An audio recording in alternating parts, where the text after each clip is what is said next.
Hello. Hello to anyone that's watching now or maybe in the YouTubes later. Today we are gonna work on something a bit special. Not the usual stuff. It's more like a Nendoroid stuff. Or would you call it an Nendoroid style? I wouldn't say android. I'd say monster or alien, I guess. Yeah. And that you're hearing it's my friend Alex. She's the creator of the original art that I have here. It's not that I've forgotten to put it on display or anything. No. Nothing like that. Okay, why are you not showing? Oh, yeah, the delay it's huge. Okay. So, what can you tell us about the character? It hasn't made the appearance in the story that it's for yet. Um, let's see. It's one of the enemies, so it doesn't have a hugely involved backstory, but it will appear a bit later on. Uh, it's got kind of like a playful nature almost, but like all the other monsters that appear in the story, it's just as dangerous as any of the others. Design wise, I've always liked uh, characters that don't inherently look like they're dangerous. Like I'm a fan of like tiny child that can pick up a car and stuff like that. I find it funny and impressive. So I did similarly with this design that she ends up looking kind of cute, but she's not something you really want to meet in a dark room. Ooh. So it's like a monkey with a machete. Yeah, like that one Sherlock Holmes story Yeah. where, Yeah, it's where the villain ended up being an orangutan that escaped from the zoo and found a knife. sure, it looks funny, but you don't want to be alone with it. Yeah, the teeth and the little pew pew laser gun are not just for show; they are very much used. Yeah. Her name actually came from a friend of mine named Pat. I was trying to figure out what to call her, and he said, "Oh, the helmet and the tongue remind me of Among Us. You should call it Sus." Oh yeah. And I Everything. thought that was funny. Everything nowadays Among Us. Anything. Yeah, anything can be Among Us. So Yeah. I People. thought it would be a funny little nod. People go crazy about it. Honestly, Mhm. first I thought that you took this as some Among Us joke and then run with it. But now It that wasn't it now wasn't you mention intentional, it, but yeah, it wasn't intentional, but it ended up looking that way. So I guess that maybe that's a result of like the simple designs that they use in the game. So it ended up kind of being reflected in this. yeah. But hey, that's how you do iconic design. You start with Yeah, something simple, very recognizable shapes, and they will stick. That's the thing. yeah, exactly. Okay, so you were saying that these are part of a comic. Can you Yes. explain? Um. Oh, explain. Yeah. Actually, that was something I probably should have put in all those fun little social links, shouldn't I? Let me get it. Oh, Um. of course. The comic is I can link it in the chat later on if anybody Please do it. wants to see it. Please do it. Do it. Do it. Do it. Do it. It's on the Webtoons site. Oh, you know what? I'll just put it in there right now. Here we go. The comic itself is a sci-fi, slightly horror kind of book. Uh, Or you I say, no, no. no, this is totally for Uh, kids. Despite some of my designs, I would not say monsters for kids. Uh, but the best way to summarize it would be Magical Girl versus Cthulhu. Uh, I've always been a huge fan of the magical girl genre ever since I was little, and I haven't stopped liking it even as an adult. So I wanted to do one of my own. But I'm also a big fan of like Lovecraftian horror. I love games like Bloodborne and things like that. So I ended up, um, I think it was for a an art challenge where I did some initial designs where it was like, oh, take two completely different genres and kind of mash them together. And I decided I liked how it all turned out, and so I decided to write a story based off of it, and that's how the comic was born. Ooh, that's cool. Okay, please don't kill me because I haven't played Bloodborne That's okay. because it's on the PlayStation, and Yeah, I'm not a unfortunately, filthy it's casual PC. that plays on console. Yeah, I've only gotten to play it a couple of times. Uh, I do have the PS4. Yeah, 4. Uh, my friend got it as a birthday gift for me, but because my room is small, I don't have anywhere to set it up. So I've played it a total of like 2 or 3 times, and that's it. The PlayStation is sitting unplugged on a shelf because I don't have anywhere for it to be. And I'm always sitting here going, "Come on, guys, put it on, put it on the computer, put it on Steam, please, please." And then they never do. Every yeah, other Soulsborne game is on Steam, but not this one. yeah. No, it's one of those big exclusives Yeah, that they from don't software. recognize. No, no, it's not from Yeah. software. It I don't even know the company name, but I know that they No, have. it's from Software. Is The it? ones who did Dark Souls is from Yes, Soft, right?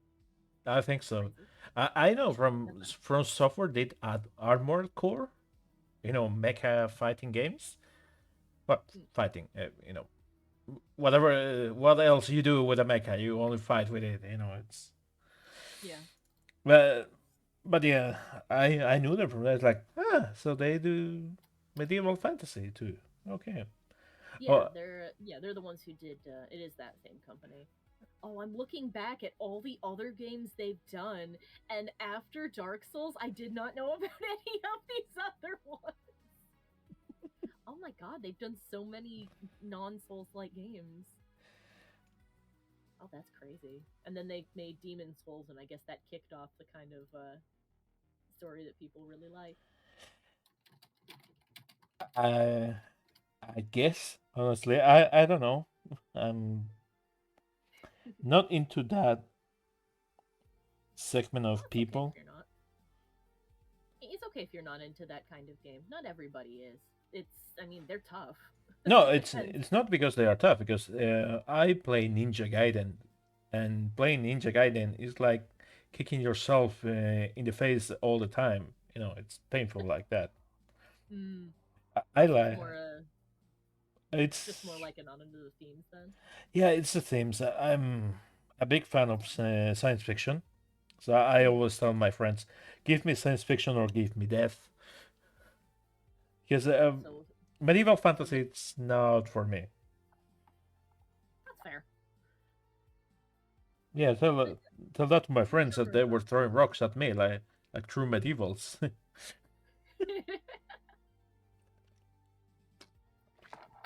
Oh, hello, Dezarin. A buddy of mine has popped into the chat. I'm doing well. I hope you are as well. Oh, welcome, welcome. I know that it's not quite medieval. I guess it's a well, it's not really steampunk, but it's like in that industrial age kind of settings where Bloodborne takes place. But Hmm. yeah, it's not a sci-fi, even though its themes are pretty cool. But I think that if you have a favorite Let's Player who's played the game, it's definitely worth watching, even if you're not interested in playing it. 'Cause the story is when you get down to it, pretty creepy. Okay, you can call me a boomer or whatever, but I prefer to play rather than watch people play. Hey, that's fair too. Like what you like, and if you don't like it, then whatever. At least that's my policy. So Yeah, just because I like it doesn't mean you have to. That's what mhm. I try to go by. I learned a long time ago that I cannot make people like what I like. You Yeah, exactly. you just Yeah. find people are interested in the same things and enjoy the time. You know. Yeah, exactly. You got some friends who are into one thing and some that aren't. Yeah. And you just find the ones that are whenever you want to gush about the thing that you know your other friends aren't into. Yeah, but And that's it, no, come people. here. You are allowed to have more than one friend. Oh my god. Who knew? And yes, you are allowed to have friends even. Yeah. Crazy. I know. Uh, We say that as a joke, but there's unfortunately there's some posts I see online sometimes that make me go, are there people who think that you can't have more than one group of friends oh, who definitely. like different things? Definitely. There's people like that and it's like, come on. You're the you're screaming for help there. Mm-hmm. You know, it's like you're screaming, yeah, I need friends. You really do, and badly. Yeah, or like the unfortunate trend of people being like, oh, you don't like the thing I like, therefore we can never be friends ever. Even though we like plenty of other things, you don't like this one thing, or Yeah. you think it's bad, therefore no coexistence. Peace was never an option. Exactly. Could never cohabitate. Never. Okay, the Sarian J. I read that in a wrong way. Like, okay, I mixed some. You record yourself playing, and then I added myself again for some reason. It's like, nah. It's like, should I moderate that message? No, it was fine. Did it alert you? Like, okay, false alarm, false alarm. Nah, it's all good. Dezarin's a good bean. Yeah, no, it's just me that I read it the wrong way. Just Ah. because that's the thing with Twitch. You have to keep an eye on the chat because people will go crazy. Yeah. Spamming, like no spamming links in the chat, or like don't post this 10,000 times, or be like, I'm not actually watching this stream, but I felt I should come in and drop all of my social links multiple times and then vanish into the ether. Yeah, people really do that. Like they drop I know, stuff, I've go heard of and like, that. ah, why did you do that? You know? I guess if they do it, it must work. But I mean, honestly, to me at least, if I were hanging out in a chat and I saw somebody do that, I would either like completely ignore them, or my only thought would be like, who who on earth was that? Well, Yeah. they're gone now. Whatever. But I guess it must. I guess there must be curious people who click on it, or people wouldn't do it. I mean that's fine. That's what discovery it is. You know. Yeah. What was it called? Discoverability. The ability to be discovered by others. Like, Yeah. oh, I found that streamer or this thing or that thing, and I really liked it.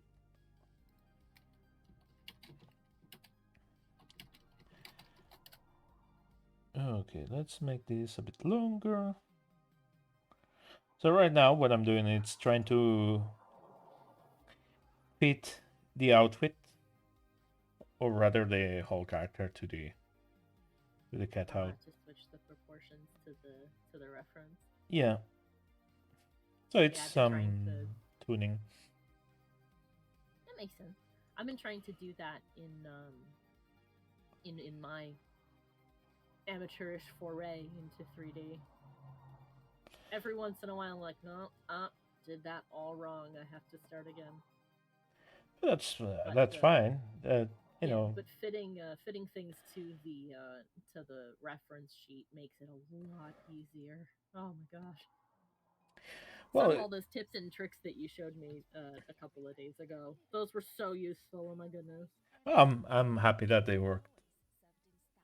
I was so proud of myself for getting them to work that when my boyfriend called me, I was like, "No, come look, come look! I have to show you. Look, Heinrich taught me how to make a bow."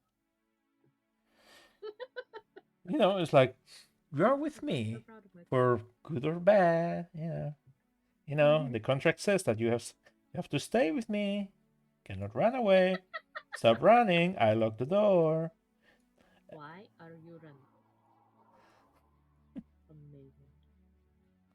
But yeah, even though mine's obviously coming out a lot slower, I'm very pleased with it. So yeah, your advice was incredibly helpful. Um, I'm happy because that's the thing that you discover a neat trick and then you apply it, and you Hmm. find another thing that you like, and then you use it. And for me, that's the best kind of learning because you are having fun and you find an example to do things. Like you can watch tutorials and oh yeah, this is cool. You can do this, blah blah blah. It's like yeah, that's really cool. But when am I going to apply it to my stuff? Hmm. Uh, oh, does Erin seem to have a question for you? She says, "I'm curious. With your mention of sci-fi, have you played Alien Isolation?" No, no, I haven't. I'm not really into horror games, but I played Aliens Fireteam Elite. Mm, Ooh. beautiful with friends. It's like if you like the second movie from the Alien franchise, which is Aliens. Hmm. Confusing names, I know, but it's that Space Marines, well, or Colonial Marines experience. It's really Yeah. really cool. So I you liked can the first two Aliens movies, and I didn't dislike the third one, but I did forget it existed. I actually completely forgot about the third movie I until don't I blame you. I don't blame you. until I had like an urge to binge it, to binge like the whole series. And then I was looking it up and like, oh wait a minute, that's like Alien 4. Where's 3? And it's like 3, they're in a prison, and I'm like, oh, I forgot about the prison. Like, oh yeah. Whoops. But conceptually, I really like Aliens. I did not like the Prometheus series though. I have only watched Prometheus. I haven't watched Covenant yet. And honestly, I don't feel Oh. the need to watch Covenant. Yeah, I mean, I'm a picky pain, and God knows I could probably go on for hours about it, but I just it committed too many of what I consider cardinal sins of narrative. Primarily the plot only progressing because characters did something stupid that they shouldn't have done. Uh, Yeah, like I mean like that's one way to move the plot forward. The most stupid way, okay, but you know, yeah. come on. Well, like at the beginning of the Prometheus movie when they end up on the ship, and I guess spoilers if you haven't seen it. I mean, it's an old enough movie that I guess it's probably fine. But Yeah, you had um, time, 10 years. Come on, you know. quick, go watch it now. Um, before I spoil the movie. Uh, when everybody in their crew are all scientists and all specialists, but when they first end up inside the creator ship, they don't even test the air, and they whip their helmets off and like stick their heads in the water, and I'm sitting there going, why would you do that?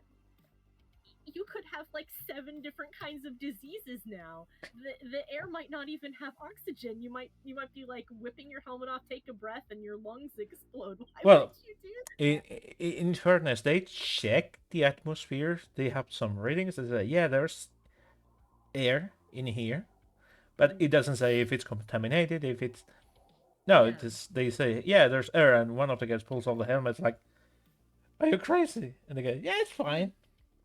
Yeah. I'm like you're scientists, stop.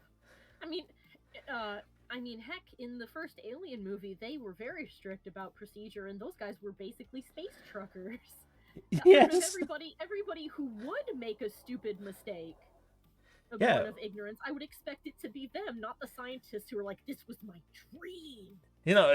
Those guys are just workers at the end of the day. They are paid to do a job, and most likely they are not trained to do it. Yeah, Like so if they make a most mistake, it makes workers. sense. But like for a biologist to be like, this alien creature is in the corner and it seems to be Hmm. hissing at me in a threatening way. What if I poke it? Come, kitty, Surely kitty. nothing bad will happen. And I'm like, how are you this stupid? You shouldn't be. Oh yeah, one of my friends called that thing the strap on. Yeah.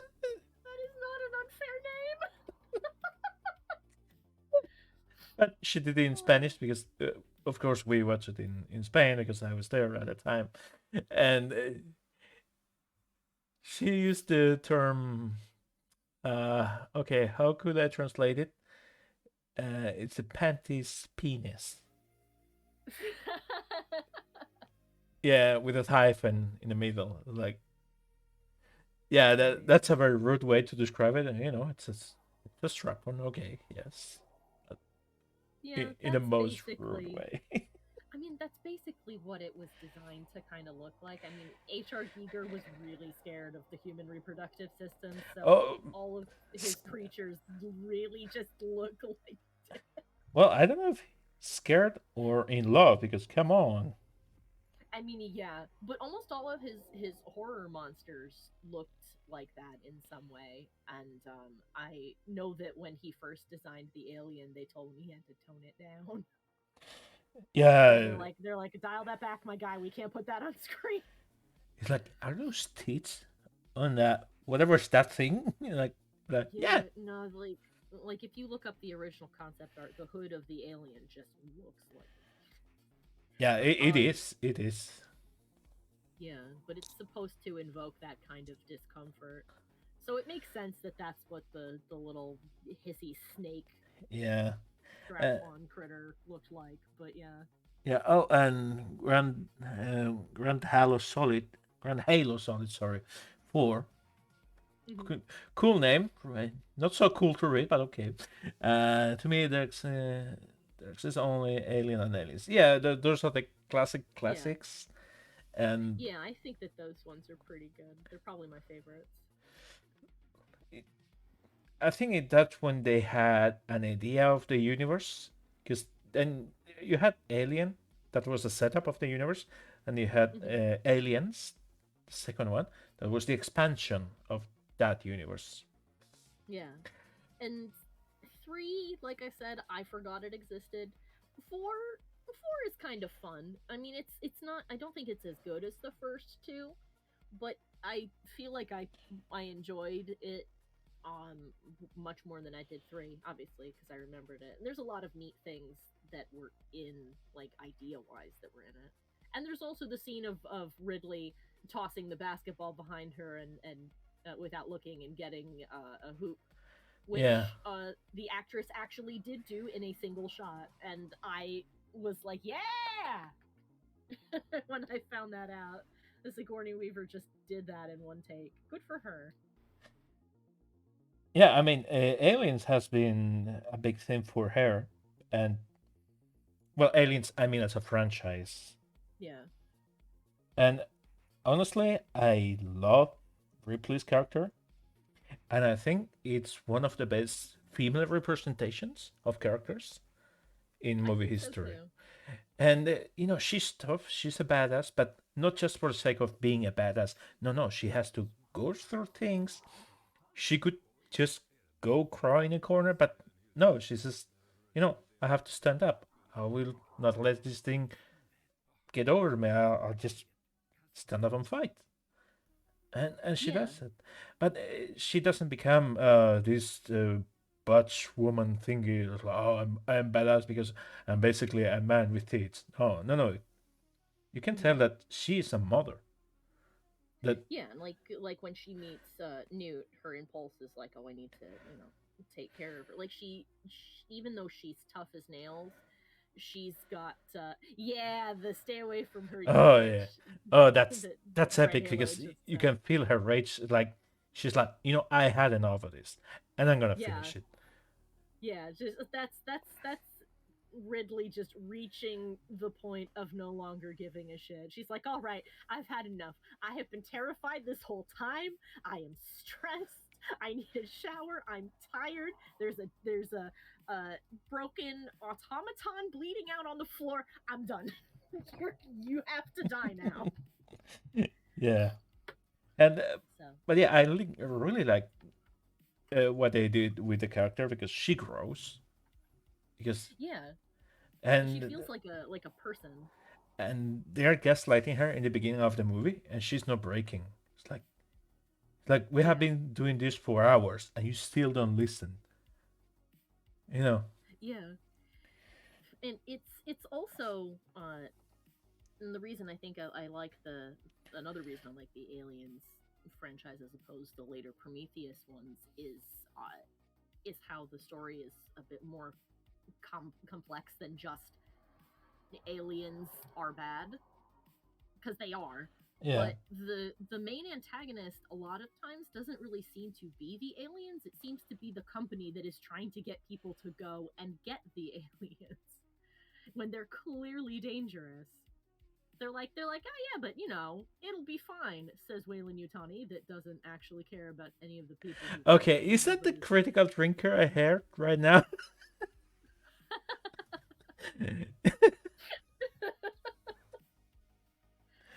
But uh, no, that's the events that happen in all of those movies, all those terrible things that occur, would not happen if Wayland Yutani actually gave a shit about people. nah, it will be fine. It'd be like if I don't know, it'd be like if a company like Amazon told told one of its delivery people to pull over and try to capture a bear or something. It's not going to end well. But it's like, well, if you want to keep your job, you'll go do it. It's like, okay, well, I mean, I guess I could take on the bear. And don't Okay. forget, you are not allowed to piss outside the bag. Yeah. Yeah, and oh, Fairfield Fencer, welcome. Hello. Space is the ocean of the sky. Yes, and you cannot take the sky from me. And Mm, guitar solo. yeah. Actually, Desarin's got a good point. Space sci-fi space horror is very similar to like deep sea horror. Yeah, And I think it's because they share a lot of similar properties, but like mostly that it's a place where humans do not normally go. So who knows what's down there, or who knows what's up there in space? yeah. You know the term for movies, fish out of the water. Well, Yeah, that's more like human inside of the water. yeah. In this case, it's not fish out of water; it's human in the water, and that ended up being a bad idea. Yeah. Oh gosh, what was that? What was that one that came out recently that was supposed to be an undersea horror one? Oh, It deep something. Yeah. Yeah, it had wow, her name has just completely escaped me. She played Bella Swan in Twilight. Kristen Stewart. Yes, Kristen Stewart. Thank you, Kristen Stewart. I have to say about that movie, I watched the trailer and a couple scenes, and I Mm. really like the suits, the diving suits that they have. That they're basically Yeah, exoskeletons. I love that. I love the yeah. The props and the environment look amazing. yeah, because you can tell that they put a lot of care into that stuff. But Yeah, I haven't seen the movie yet. yeah. Then I won't spoil too much of it in case you do want to see it. But No, unfortunately, I found that it go ahead, go crazy. Don't even uh dare to stop. oh well, all right then. Uh, don't you dare. Um, Unfortunately, it slips up in that it feels like it's and I think they might have advertised it this way, where they were like, oh, it's a bit like the Alien movies, which in and of itself isn't bad, but it's yeah, that's true. You could swap Wayland Yutani with the military Dazara, and you are correct. Either way, either way, the person behind it is somebody who wants something from you, Yeah. or wants you to do something for them and doesn't care what happens to you. But it, unfortunately, for that movie that I was talking about, it's an issue that I see in a lot of things actually, which is mimicking something else, which in and of itself isn't a problem. You know, mimicry is how a lot of artists do things. There's no such thing as an original story, just new ways of telling them. Yeah. But when they decide to do it, but they don't understand what worked about the other thing, and the plot for the undersea horror movie Kristen Stewart was in. Uh, I keep calling her Christian Stewart, Kristen. The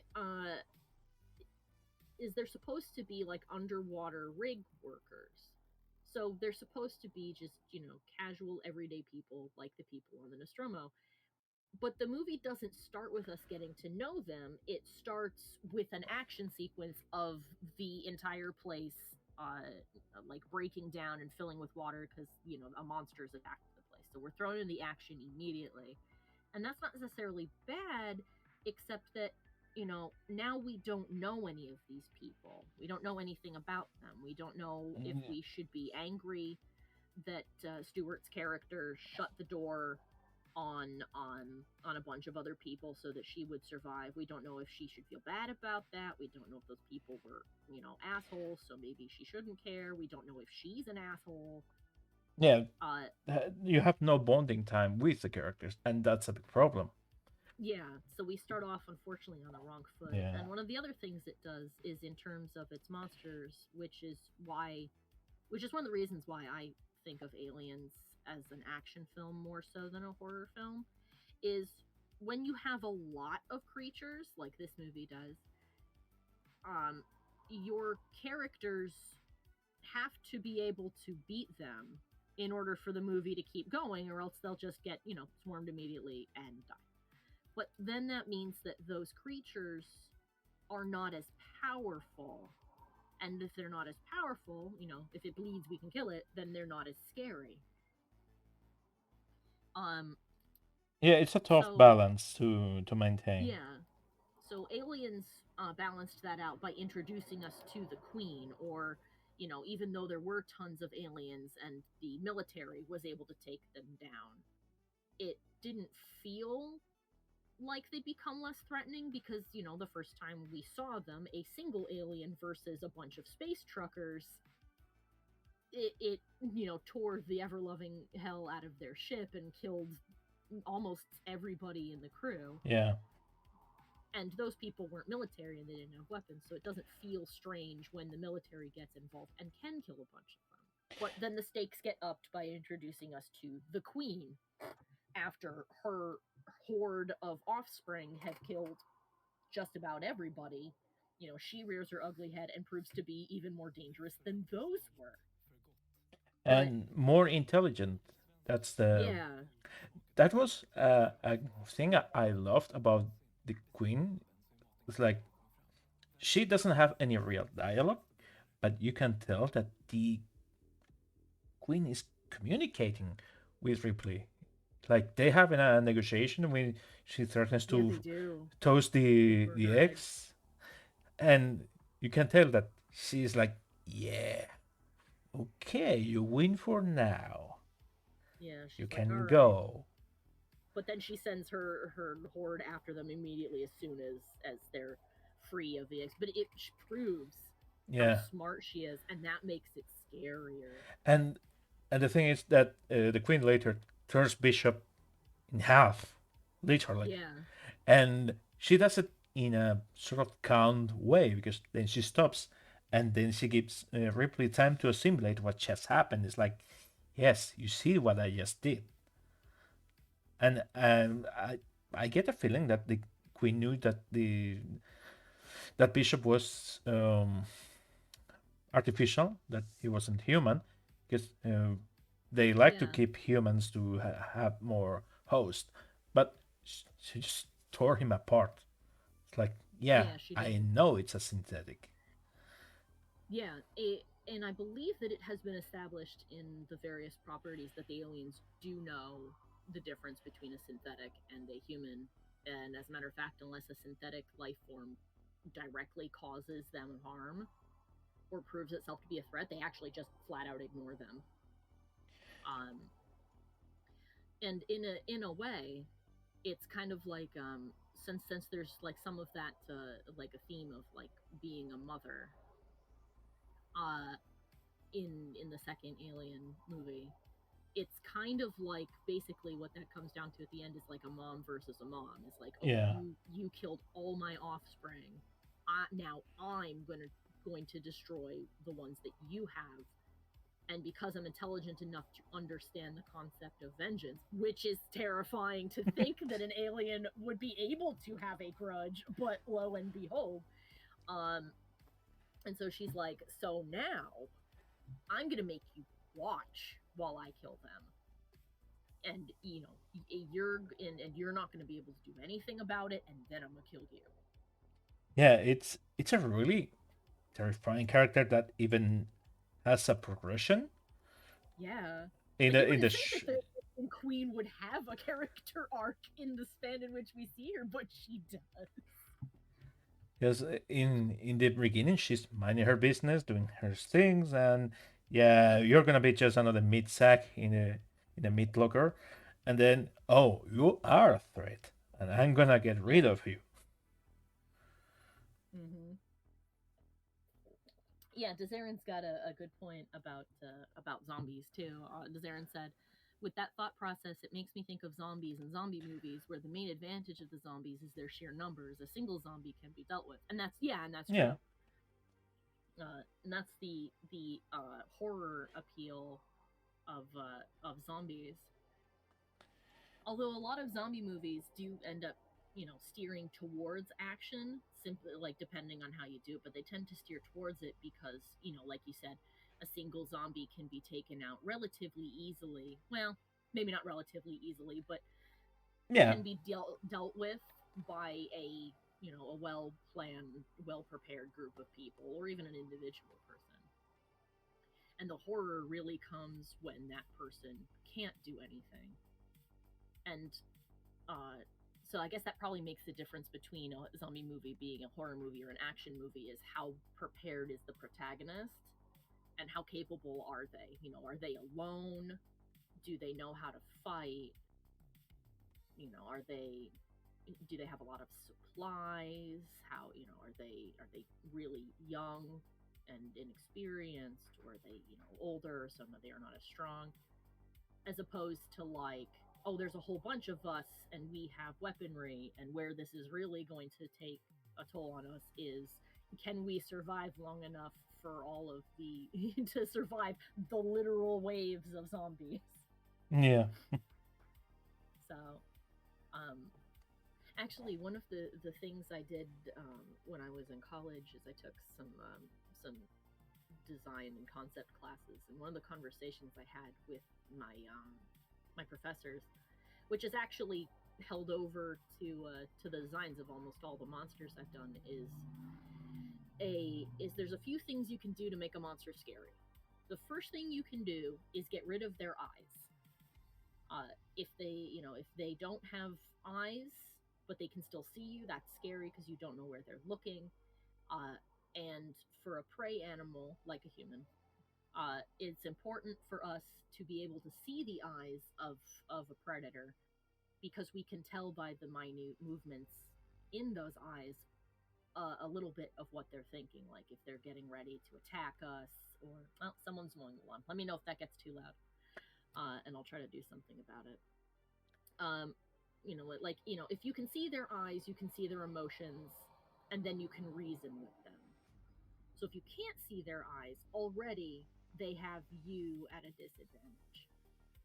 Um, the next step up for horror was the next step for horror is like, okay, if you want to make it scary, take a body part and make it just a bit off, because that bugs the crap out of humans. It's like, oh, a normal human mouth, but it's a bit too wide to be a normal human mouth, and that's unsettling. A bit, Or a bit. or like in the case of zombies, it's, I look at that and I know that's not supposed to be moving, but it is moving, and that's a problem because it's Or not when you have supposed to be. multiples, it's like Yeah, why you or have a big group of thing. why you have two down there? It's like Yeah, it's like, uh-oh, that one has two heads, or that I thought that was a human, and then they stood up and they've got too many legs oh, and have too you many seen eyes. Love, Death, Robots? I actually started watching that. Please Uh, a watch the Beyond the Aquila Rift. I have not gotten to that one yet. I finished the first season yesterday, and I actually was quite intrigued by Uh, it. yeah, this one isn't the first one, I think. It Yeah, Grand Halo said, yeah, they start walking at you like a crab and their body parts detach and also hunt you. Yeah, like the Thing. yeah. Oh, the Thing is such a good monster. But yeah, I'm Uh, sorry, you were saying. yeah, yeah. It's called Beyond the Aquila Rift. I think it was in the first one, first volume. Uh, it's the one with the space truckers.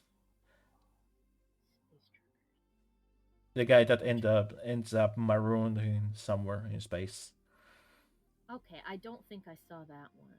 So maybe that one's the second It season. could be, could be. Let me check it because the CGI in that one is amazing. Uh, Love. all actually, almost all of them. Actually, I think every single one of them is animated, isn't it? Yes. Let's see. Love Death for Blood season one. Let's have a look. Yeah, it's season number 1, episode 7. Yeah. Episode 7. Oh, this is funny. Maybe I watched them in the wrong order Well, because there's it told me I was watching season 1, but this lists season one's second episode as the three robots. But I didn't see that one until season 2. hmm, could Weird. be. Let me Uh, see the episode list. because this one it's beautiful. The CGI it's amazing. Oh, I watched season 2 first for some reason. That's what Netflix did. Okay, well, whatever. I've seen season 2. I've not seen season 1. That's weird. Well, please do watch it because they have some of the greatest. Personally, I love Suits. Ah, but Beyond the Aquila Rift. Yeah, I see the one you're looking Suits. It's like, yeah, I want this as a video game and I want it now. Give it to me. at. Mm-hmm. I'll even throw my firstborn to it. Just give it to me. And there's one, the story with the Russians. Oh, it's Yeah. ooh wonderful. Yeah, season 3 is coming soon. Yeah, Let's in a see. week, exactly in a week. Oh yeah. Um there's a lot of them that were they're like little snippets that aren't finished. Like they're like incomplete little snips, but I liked a lot of them. I thought Ice was really good. Uh like the animation for Ice is so interesting because the people are kind of a 2D with a little bit of 3D on it animation, and then the backgrounds are all stylized 3D. Uh, the the one that I thought was pretty good, that was like really good, but it's very short, is All Through the House, which is the Christmas one. It's it goes like those two sentence horror stories where it's like, but what if he said we were bad? I really liked the Tall Grass too. That one felt like a short weird fiction story from like the Lovecraftian era. Actually, the guy in that looks like H.P. Lovecraft, but with glasses. So I was looking at it. I was waiting for the twist to be that was Howard Lovecraft. It was not. Uh, but I liked that one. It was quick. Um, it had a simple premise, but it was effective, and it gave you just enough information to feel satisfied, but left you on a note of like, well, I mean, we can speculate all we want, but I don't know what that was. And the worst thing is we will probably never know. I'll just always know it's out there.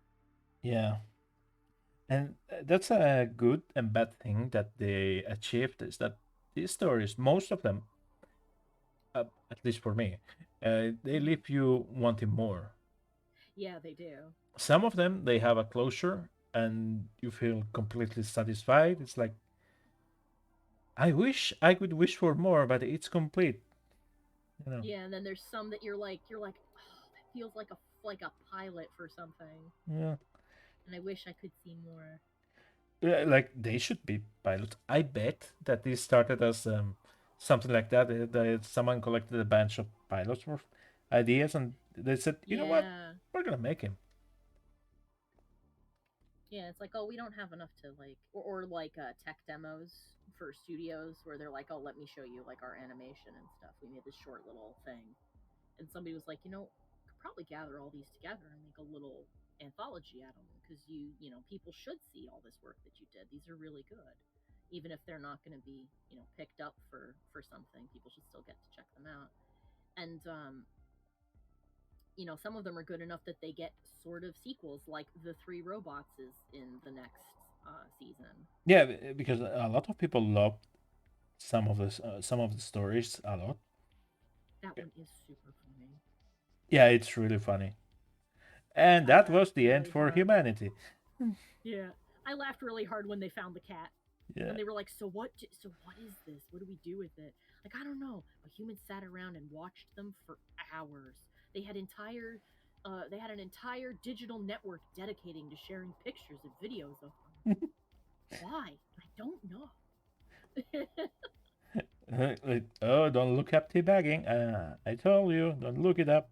Okay, I'm gonna look it up. Oh no, why did I look it up? Yeah, I love the Siri voiced lady robot.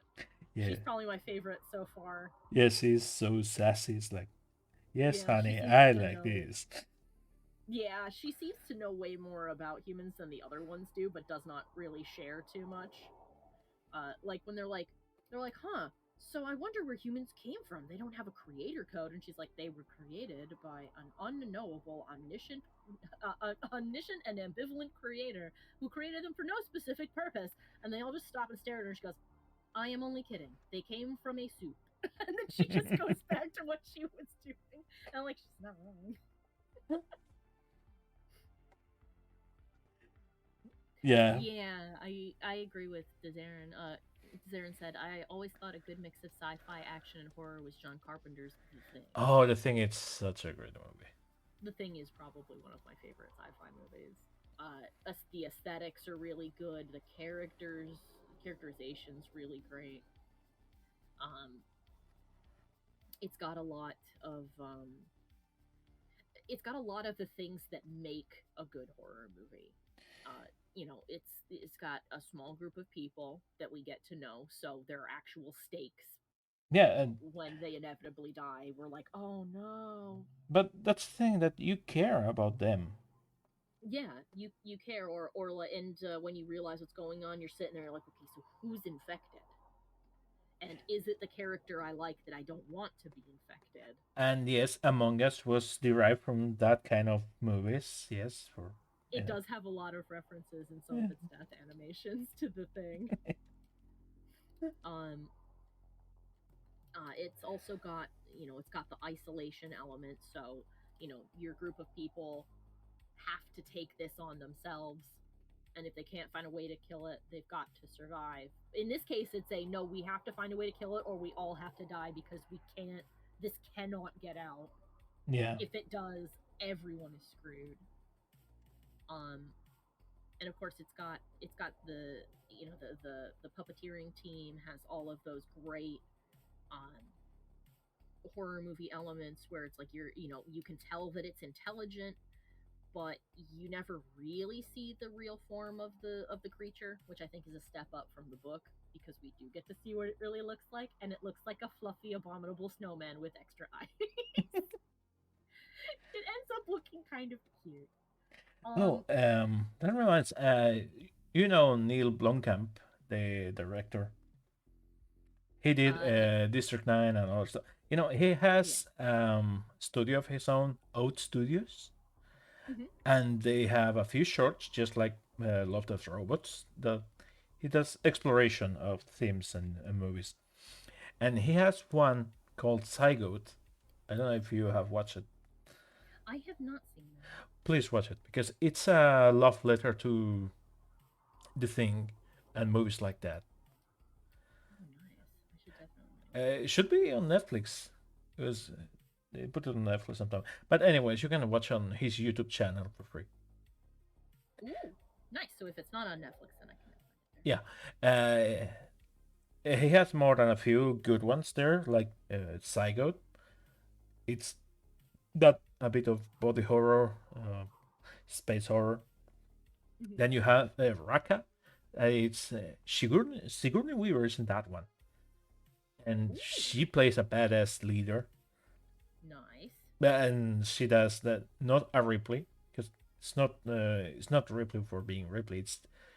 It's a thousand up character. It's like she had to grow armor around herself. Mhm. Like she ate Kevlar and she grew her own armor. I've kind of like her role in Cabin in the Woods as the director, which, by the way, highly recommend that movie. Oh yeah, it's It's fun. good. It's fun because Yeah. they just have fun with it. It's like, yeah, you know what? This is getting ridiculous with all the ones. Just go for it. Yeah. It's I gosh, that movie was great. It's a good mix of like creepy but also funny and tongue-in-cheek nods to the industry while also telling a complete story that you can either just take as is or take it as the allegory it was presented as for the horror movie industry as a whole. And Thor was in that one. Yes, I got to watch him fucking. I watched it with my friend Jack, and the part where I burst out laughing. He got up and went in the other room to get something, and he heard me crack up, and he like sprinted back in the room. He goes, "What did I miss?" I'm like, "Oh, man. Hold on, I'll close my window. That's a bit loud." There, hopefully that'll be a little quieter.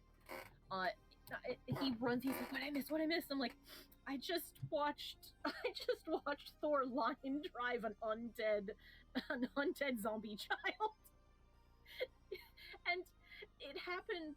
He just comes from off screen and just like checks her with his elbow, and she just goes down, and it was so funny for no reason because he just pops out of nowhere and boom, she's down.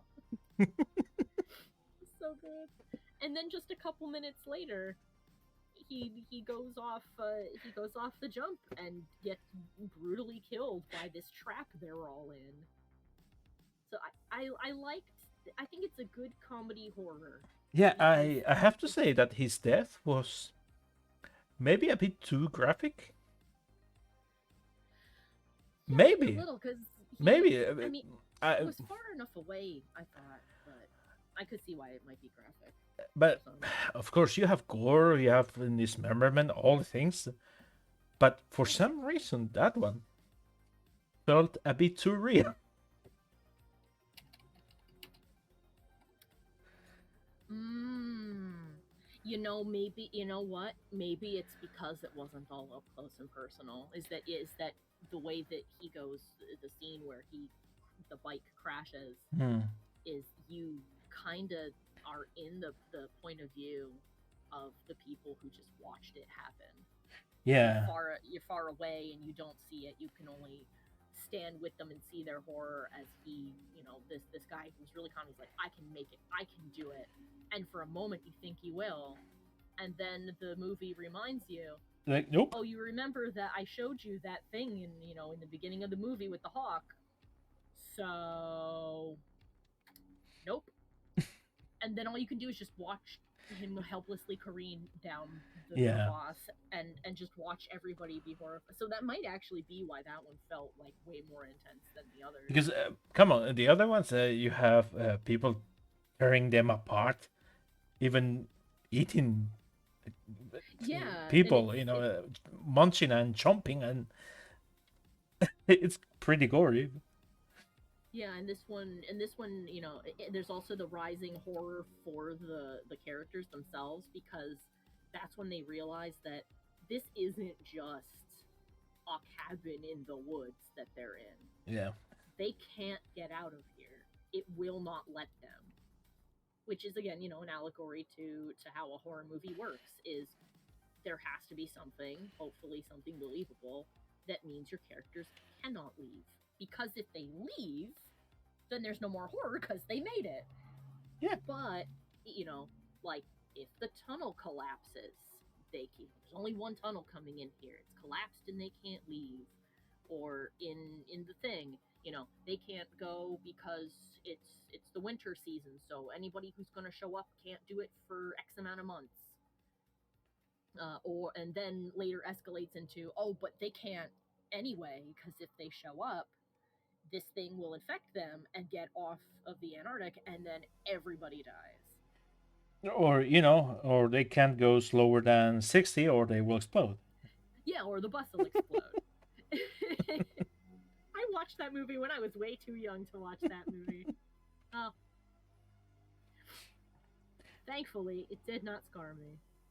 I watched a lot of action and horror movies I should not have at the age I watched them at because my dad just, I don't know, just did not pay attention, I guess. Like I saw the movie Akira when I was like 5. Should not have, but I did. Yeah, that Akira can be scaring. In Yeah. not scary, in scaring that you get scarred Yeah. from it. Yeah, it can be scarring. Yeah, scarring. Sorry. Uh Yeah, English is not my yeah. first language. So I try to do my best. Okay. I think you're doing an excellent job. And like I told you earlier, I don't speak a second language. I can only speak fragments of other languages. So you've already got one up on me. So, Okay. I don't know if I should make you feel bad then, because I speak Spanish. It's my mother tongue. Because I was born and raised in Spain. And oh yeah, you speak uh, Spanish. Yeah. I speak French because I learned French Oh. at school. I speak Catalonian because I learned Catalonian living in Mallorca. Because in Spain we have like 7 different languages. Well, Uh, goodness, you're just a polyglot then. yeah, Something that I strive to be someday. I speak a But bit of. I used to speak a bit of Russian, then some German. Sprechen Sie Deutsch? Yeah, uh, I and don't think uh, my and I significant can other can. understand IKEA.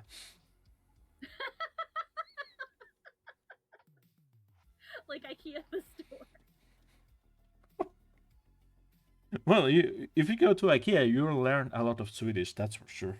Oh yeah, that's true. Everything in there has all of their Swedish names. Yeah, which are just as stupid as you may imagine. Like, yeah, what's this table called? It's called uh, Bjork, so it's oak. Okay. Yeah. Nothing is funnier to me for both English speakers and non-English speakers than somebody desperately trying to understand or pronounce uh, a word that they don't normally speak. Uh, I shouldn't find it as funny as I do. Uh, Dezarin typed a little Je bit of parle French. un peu de français. Je parle un petit peu. Mm, I don't Uh, speak any French, Dezarin, so I don't know if that was typed correctly or not. and Can Midnight Datura. She speaks uh French and Swedish. oh, cool. That's more than I do. I've been trying to learn some Japanese, and I've also been trying to learn Irish Celtic. Ooh. So I know tiny bits of those, but not enough to hold a conversation, unfortunately. Um, I would like to learn more of them, but my go to is Duolingo. So, Well, you can try to learn Scottish. You know. haha. Yeah, from what I understand, and apparently this will get me chased down and flogged in public. But the Irish Celtic and Scottish Celtic derive from the same language, so they're actually very similar. Yeah, and in Spain, there's a part called Galicia Mm-hmm. that it's part of the origin of the Gaelic culture. Ah, yeah, the oh gosh, I've had this conversation so many times with Mike. That the culture we think of as the Celts and Gaels uh, came from all over the place, Yeah, and it's not one specific group of people, but it also kind of is. like they it's basically like a whole bunch of different cultures that were close enough to each other that they exchanged enough little that they came in contact with each other enough times that they just decided they should probably be friends, or they'd just end up fighting all the time.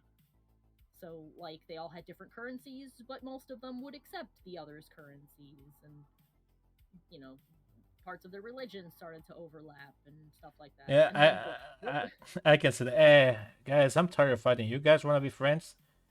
yeah, let's Yeah, be friends. yeah, we can share a cow. Sure, let's do that. Yeah. I'll show you how I make the good liquor. Yeah. And then the Romans started invading, and that's when it all went really bad because the Celts and the Germanic tribes all turned around and they went, and you have to be pretty intense to scare the Romans. Oh yeah, it's like they gave them a run for their money. It's like, yeah, Yeah. we're the most powerful army in the entire world, and then the the And then in hordes came and just smashed their faces. well, if they had anything going for them, they definitely had psychological warfare because let me tell you, no amount of like backup and armor and weaponry is going to make you any less terrified when a really tall naked guy covered in tattoos with his hair gelled up with lye comes running out of the bushes screaming bloody murder with an axe. Or That's even gonna make you worse, go, Jesus. even with their bare hands. It's like, ah! With their bare hands. They're like, is that his blood that's on him, or is that somebody else's blood? I don't want to hang around and find out. So there's so many communiques back and forth between like uh the the Roman soldiers and the capital that make it sound like they ran into demons basically. They're describing them like they're not even human. They're like I don't want to go up there. Those people are crazy. It's like, yeah, basically we're fighting demons here. Yeah, they're like I So don't think those yeah. are humans. I think that that's some kind of evil horrible spirit that's come out of the wilderness to kill me. No, it's just a person from a culture that I guess decided when you set foot on their land, they're like, fuck it, I don't have anything to lose. Give me that chemical concoction that makes me kind of crazy for a couple of hours, and I'll go take care of them like that Swedish skiing guy took care of the Nazis back in World War II. Uh, that was a Finnish guy, Oh, Finnish. I'm sorry, but don't worry. wrong country. Yeah, my father's from Finland, Ah, and that story is so insane. yeah, It sounds made up, but it's not. but that's the thing that the Russians were totally unprepared. Like, well, what's going on right now, that you can say that, yeah, they're not that prepared, and this guy knew it was basically guerrilla warfare. Yeah. It was that, and And he's like, the well, if I'm not careful, I'm gonna die. So I'll just take this medicine that they gave me. Oops, I took too much, and I am now unstoppable. uh well, it was most likely that the guy was a farmer, and knew the forest really well, and he And was, lucky for him that he was like high for 6 days or some craziness like that. yeah, that too, but with this guy is mostly that he was just careful, and he trained to shoot without any assist, without any Yeah. sights or anything, because he didn't have the money to buy anything like that. He had a basic rifle for hunting, and that's what he did.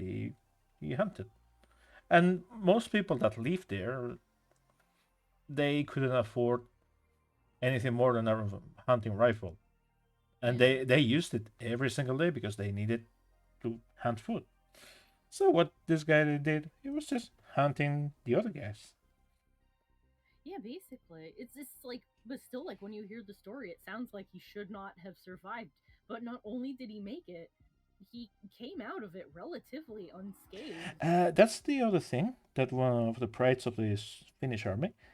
is that they basically had no casualties because Yeah. they had a really good um, medical service or doctors that if anyone was wounded, they took care of them,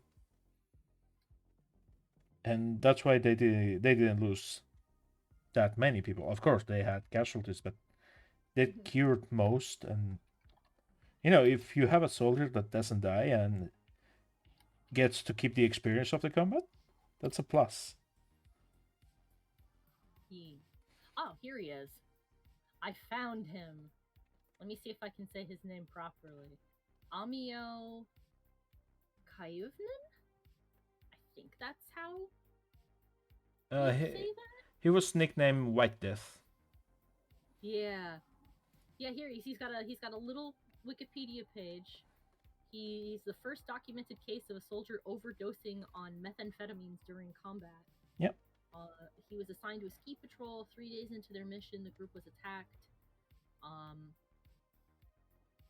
uh, and unfortunately, he was the Oh no yeah no sorry he sorry I'm getting them mixed. No, this is Amio. This is another guy. Yeah, this is the Berserker guy. yeah this is the berserker guy. Yeah. He was, let's see, he was the sole carrier of the army issued Pervitin or methamphetamine, a stimulant used Yeah. to remain awake while on duty. Uh, he he decided to take them, and he took them all instead of just some. It says he had a short burst of energy and then entered into a state of delirium and lost consciousness. He remembered waking up the following morning. Uh, let's see. Oh my gosh, he got hurt by a landmine, but didn't die. He lay in a ditch for a week waiting for help. He skied over 400 kilometers, 248.5 miles. He was found, admitted to a hospital. His heart rate was measured at 200 beats a minute, which is triple the average.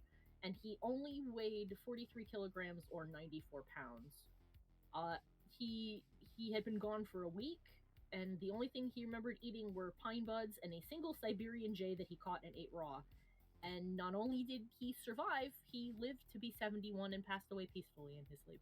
Yep. And Oh, that's why the army tells you you should do drugs, kids. We sell them. They're they'll good. give you some, but also, like, however, if you look at photos of him, like if you look up this guy's name and look at pictures of him, he looks like he has peered into the abyss. He looks like he has seen. He looks like he stared into the abyss, and the abyss was the one that blinked. Yeah, it's like They're like, he nope. was fine. I'm like, was he though? He doesn't look okay. I mean, Oh for my Finnish god. standards, yeah, he was fine. Yeah, compared to other people who sadly did not get away from World War II unscathed, he came out fantastic. Yeah, around that time, my grandfather was there. Oh, neat. He was My I don't remember exactly, but his father was ambulance driver. yeah, my grandfather, who sadly has passed away, was in the military as well. He was an airplane engineer. Ooh. So, Laser asks, "Is that fuck 'em up a Cleese?" uh, no, no, it's not Heracles. No. Uh, This is his name. I'll post it in the chat. Whoops, that is the wrong button. oh yeah, spammers socials. Now that we have people, come on, spam, spam, spam. Spam my socials. Okay, I'll go grab all of my stuff. I double dare you to do it. And also, I will let. Laser, welcome. All right. Laser has been around with me since I used to do streams on Picarto like years ago. He's a Oh, I cool love guy. a Picardo. I have a Picardo. I haven't used that in ages. I haven't used any of my streams in ages, and I really should have. Ah, well, you you do what you can. Don't force yourself to do things, because you will end up doing them in not a good way. Like I forced myself to stream for a while, and yeah, it went to hell. Yeah, yeah, you shouldn't force yourself to.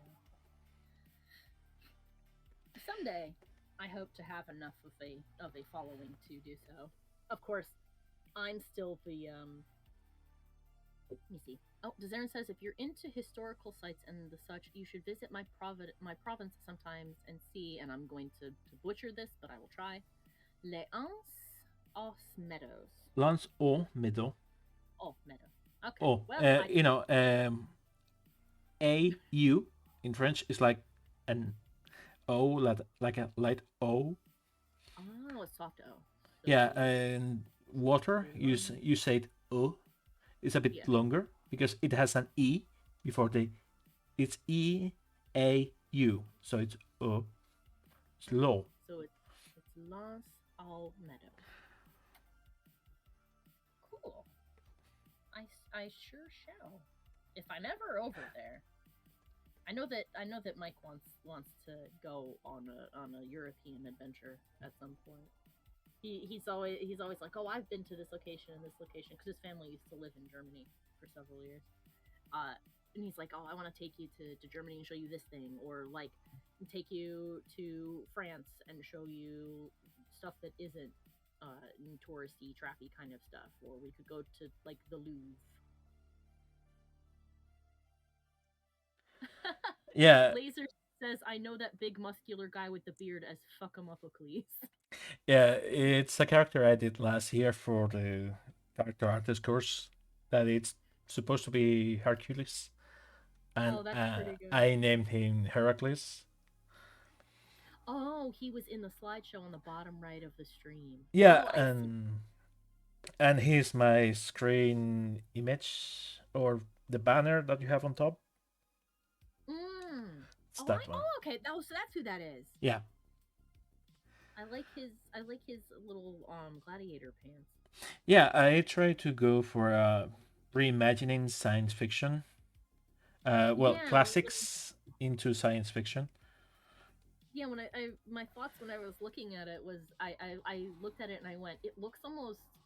I thought Mad Max when I looked at it. I'm like, oh, it looks almost like it was repurposed out of like a tire, like a thick, heavy rubber with like the grip of a tire. And I'm like, oh, that's kind of cool.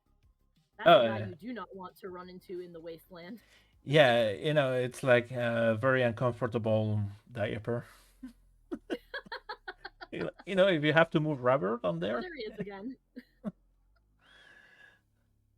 Yeah, I mean, then again, there's an awful lot of sci-fi outfits that sometimes I look at them and I go, I don't know It's how like that works. I got the idea from a game that was called Ascendant One. It lived really shortly, and it was only available in South Korea because it was a MOBA, but with amazing graphics. Oh, And cool. this time, they like to take a look into history or mythology, and this time they took the Greek mythology and took them into the sci-fi future. And the designs are so cool, so amazing. And I said, okay, but Hercules is missing. I can do Hercules. Like, if you give me a second, I can load it. Yeah, if you want to, that'd be cool. Let's see. Characters. Where do I have them? Boom, boom, boom, boom, boom, boom, boom, boom, boom. In terms of sci-fi armor that make me wonder, I sometimes look at the Halo armor designs and I go, I'm not entirely sure how these people sit. Like some of them make sense and I Carefully. go, okay. Carefully. Yeah. Then there's a couple of them where it's like the plate over over the front or over the back like goes down just like a little too far, but it doesn't connect with the front, and I'm like, okay, hold on a minute. How do you sit down? Carefully. That's how you do it. Dezarin says the location she was referring to is a Viking settlement that predates any other European voyages to North America, and I think I've actually heard of that Yeah. place before. It's in Newfoundland. Because, the Vikings had a travel agency before anyone else. They really did. Yeah, they got around. you know. Gosh, Uh, older human cultures are so fascinating to me. I love seeing how we're all there's all like certain ways that we are all the same. yeah, you know, Like it's so terrible that we lose so much information over the years. That humans are mhm. terrible at keeping track of what they have done. Yeah, without going into a rant about it, I've lamented in conversations with friends talking about racism issues here in the U.S. Hmm. that I have found that that it really feels like the reason that a lot of the Caucasian community thinks that way is that I think we kind of lost all of our culture. We kind of gave it all away, and then we encounter other groups of people who really only have their culture to cling with, and then it throws us all for a loop. That's why there's like this funny little it's kind of like in joke here in the U.S. sometimes is that a Caucasian person will look into their history and find like oh one of their grandparents generations ago was Irish, and they'll be like, I'm Irish. And it's like, well, no, you're like a tenth Irish. And they're like, no, I'm Irish. I'm going to go to Ireland and find my relatives. I'm like, you won't, but good luck. Yeah. So, but yeah, that's kind of a depressing topic, so I won't linger on that one. But No, don't worry, don't worry. I'm okay with this because I mm, myself am an immigrant in several countries. I've been around a bit. Like a bit of my backstory, I guess, it's that my parents, my father's from Finland, my mother's from Peru, oh, and cool. I was born and raised in Spain.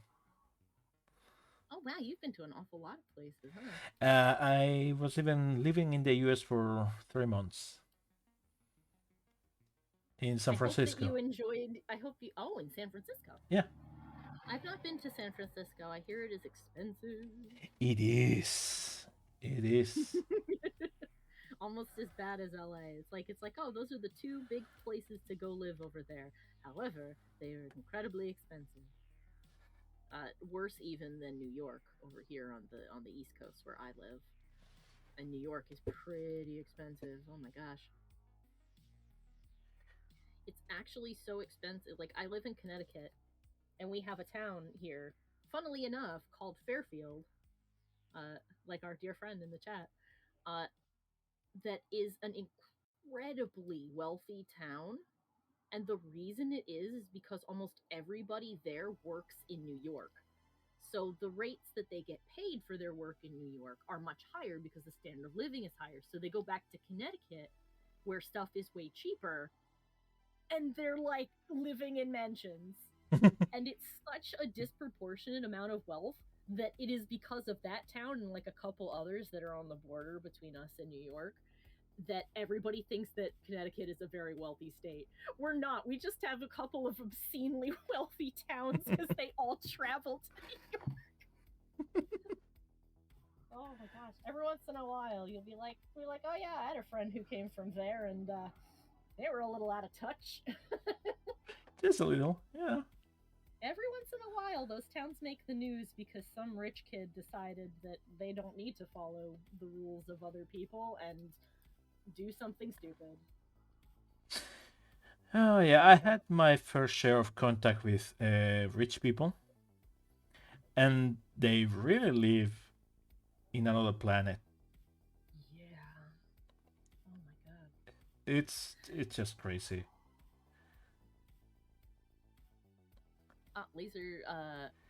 Laser says that they're from New York City and it's expensive over here too, but I imagine LA is fucking insane. And then went on to say, yeah, my cousin moved her family to New Jersey and it's like they're balling all of a sudden, even though they only live in the suburbs. Actually, my cousin has been, uh, she and her husband were going to move from New York to New Jersey. Uh, but they haven't been able to find a house they can afford and they were really surprised, and when I was speaking to my aunt about it I laughed and I'm like, well, contrary to popular belief, they're like, because I've been to New Jersey a few times. I used to have a friend, uh, I'll get to what Desert said in a second.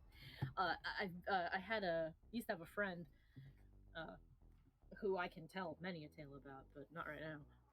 Who lived in New Jersey, and there is an almost visible line between the kinds of neighborhoods that are there. There is either neighborhoods that unfortunately have a very poor population, and then you cross a little bridge and it's mansions.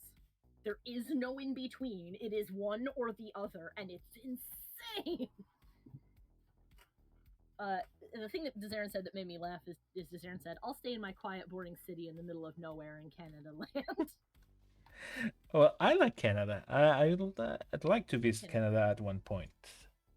Yeah, I'd like to. I'd like to visit too. Heck, I wouldn't mind living there. The Uh, places that I've seen look really nice. yeah, Laser, if you're watching, there he is. I like that. That's where that loaded. Yeah, well, where else will it load? In your face. Let me grab a thingy, and I'll show you. Yeah, this is a model I did last year, and yeah, now I can see things I could do better in anatomy.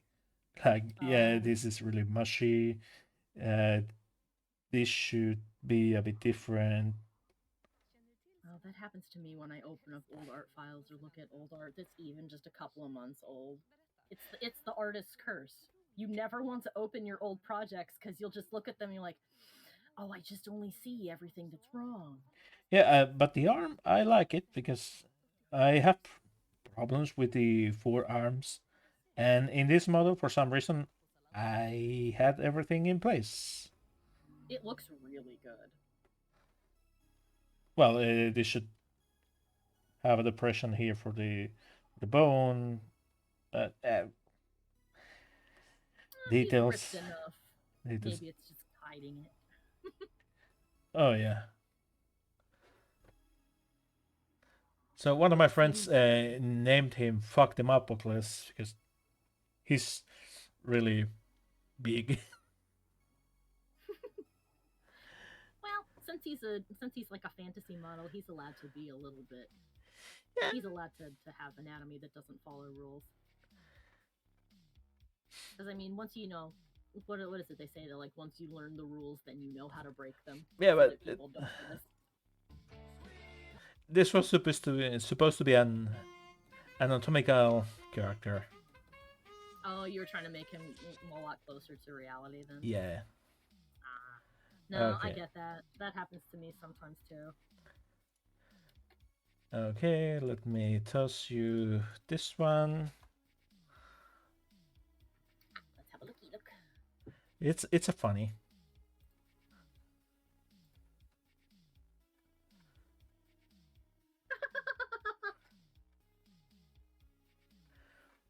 Oh my god, look at him go. I love it. That's the thing, that this was done with one of those apps to animate things, and it looks so good.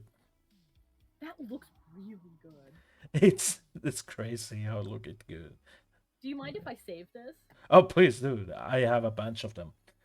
Oh, I'm absolutely. I'll send you all of them later. Let me grab another one that was funny. Oh, Laser, I completely get that. Like my primary form of art is drawing and illustration, and sometimes, oh god, like you go from the sketch to the inking process, you zoom out and you hide the sketch layer and you go, shit. Oh no. And now you have to decide, are you too far along to fix it? Or will you cry bitter tears of sadness and despair and erase the lines? Oh, I primarily use Photoshop. Although my friends are trying to get me into Clip Studio Paint. Hey, Clip Studio, it's fine to do everything. It's lighter than Photoshop. I can tell you that. I'm learning to use it.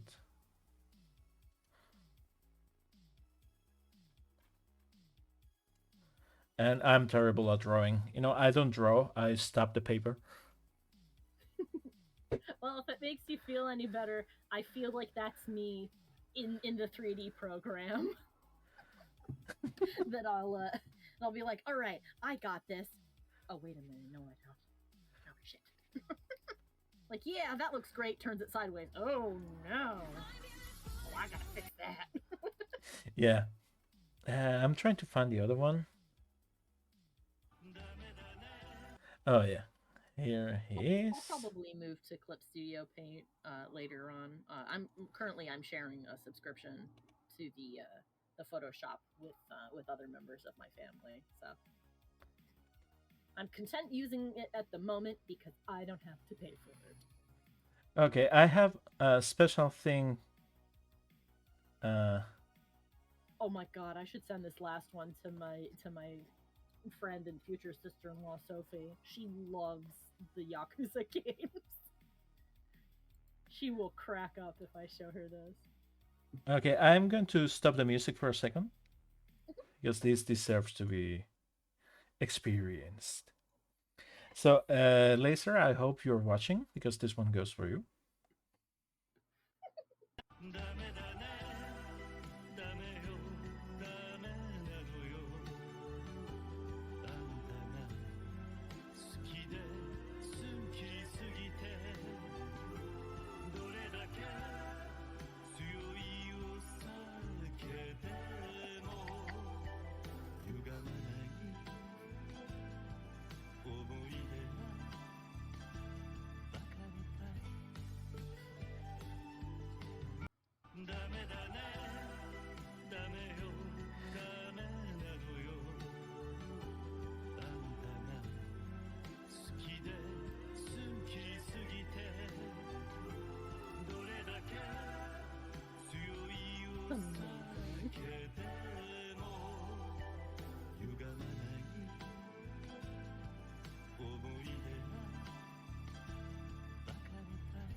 Okay, so I had to let it roll for a couple times.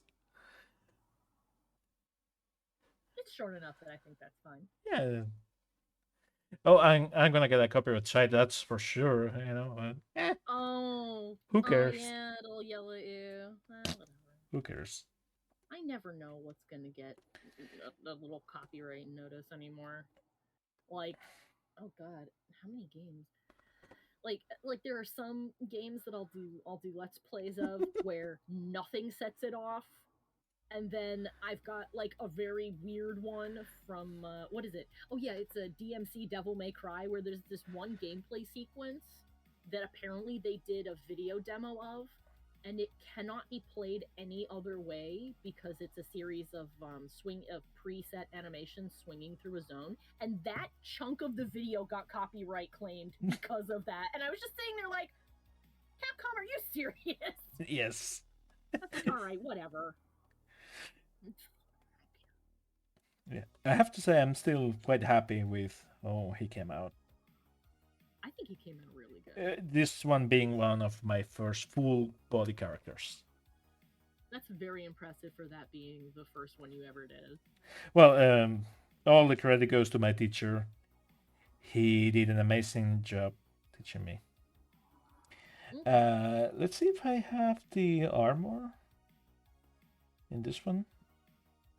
Because I did a full armor set. No. Those are the boots. Because the armor is like a lion. Because, you know, lion and Hercules and stuff. Yeah, the Nemean lion. Yeah.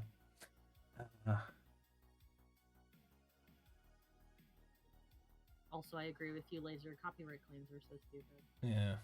I'm glad that almost all American game companies do not seem to care at all.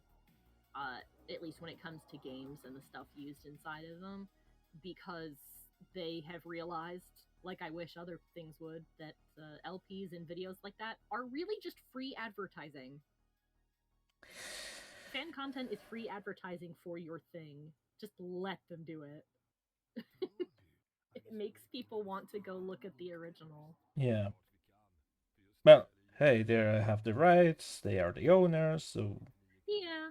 I mean, they can obviously, it's theirs. They can decide. It's just it's one of those things where like when they give the reasoning and they're like, "Oh, I don't, we don't want people to do it because it takes away, people won't yeah, like when Persona 5 came out and they're like you are forbidden from doing an LP past this point because nobody will play the game if they watch you play it."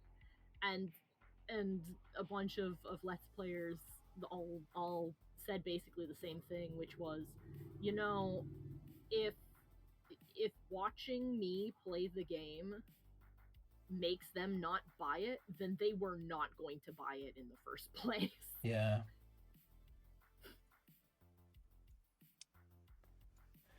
So apparently that they finally lifted that for ages after.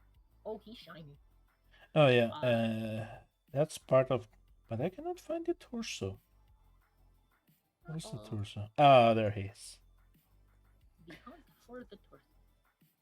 I've had that happen in Photoshop too, where it's like, okay, so what layer?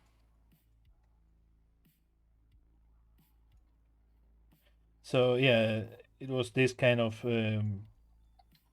hardcore sci-fi dude.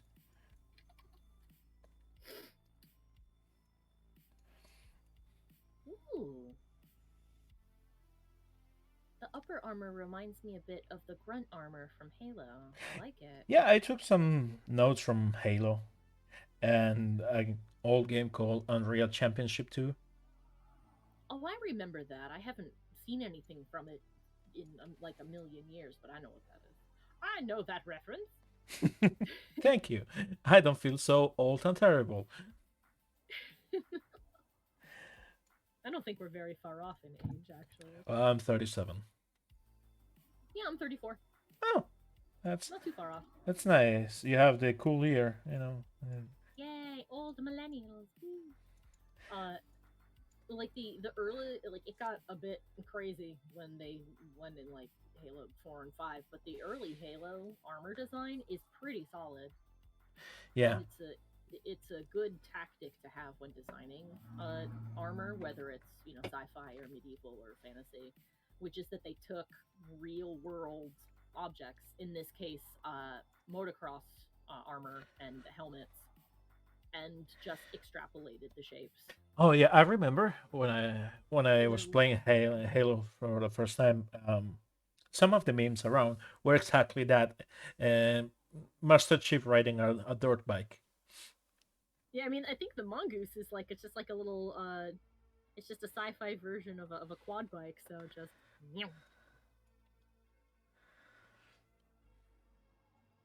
oh, I've had that happen before, Dezaren. And it's tricky when that happens, when you get claims for music from like a third party that was okay for the game but not for you, I guess. Yeah. It's also tricky because there was a big chunk of time, thankfully, with the new way that YouTube does it, that happens way less. But there was a time where all you had to do was just, you didn't even have to provide proof, but you could just say you were the copyright holder and get all the revenue from a thing. And so I would get these weird claims from a company that did not actually exist, and they would claim like nature sound videos, and I'm like, what on earth are you talking about? A nature sound video? That's not in this game at all. Yeah, and I remember a friend of mine got a copyright strike because of his voice. Oh my god. He was So just I was like, he had no that's your voice. music, no nothing. He was just talking in a YouTube video, and he got a copyright strike because because the sounds that you're using they are copyrighted by someone else. It's like I'm just talking. Like, hold on a minute, that's me.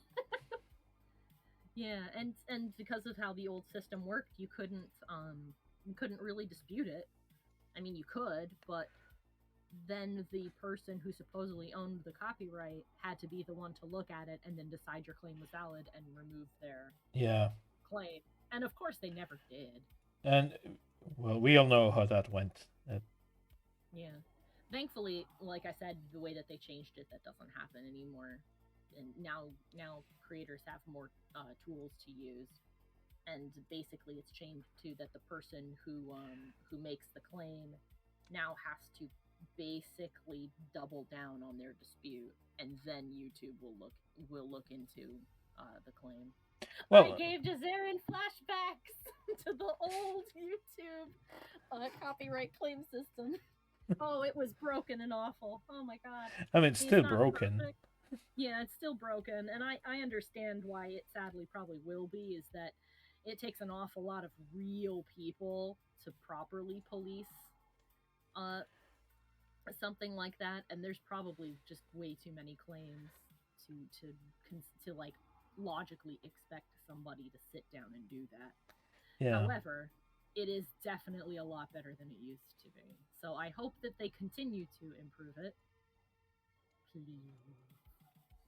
Or just go back to how it used to be. You know. Yeah. Oh my god, yeah, there was a star rating system once upon a time. And now there's not even a dislike button. No, that sounded like a song. Once upon a time, this was a star rating system, and I missed that YouTube time. Ah, There's nothing I can do. The algorithm has me by the balls. you are not wrong. That's And this, tragic and sad, and yes, yeah. I remember I uploaded once a stream to YouTube, and I had music because I used to get my music from YouTube, like Mm-hmm. those no copyright sound videos, which are Mm-hmm. just total stupid.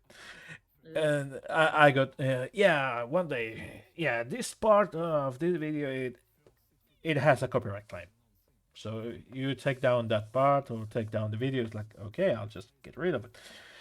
And maybe a couple of days, oh no, that section now has a copyright. And a couple of days later, yeah, that section's like, you know what, I'm just gonna get rid of all the audio. Let's see if you have the balls to give me a copyright You claim. try to claim that silence now. Oh gosh, there was back when that craziness happened, there was, I forget whose video it was, but somebody put up a video showing that they had uh they used music in one of their videos that was literally from Mozart, but it got a copyright claim for a person who had also recorded a song, the same song by Mozart, and was like, "That's mine." And he was like, "No, it's not. And this isn't even your recording. You're crazy." But thankfully, that madness got enough attention that YouTube did something about it. I mean, again, it's not perfect. They definitely need to do more. But thank God it is not like that. Really dodged a bullet there. Oh boy. Fairfield says, I saw the 5-star uh, rating system on a Big Bang Theory episode and I was immediately thrown back in time. he just sat there and had a flashback. Like, whoa. Okay, I'm getting this part wrong. Yeah, it's not floaties. It's more like fabric. Yeah. It's like a big, poofy sci-fi shoulder pad, like from Yeah, like like from Martin McFly's vest. Yeah. yeah, like and like from a oh gosh, for this outfit I took inspiration from like bad old sci-fi movies with or ones that had cheap budgets, like Space Mutiny. Classic MST3K. If people have not seen that, very much recommend it. But all of their outfits in that movie look like that. Yeah.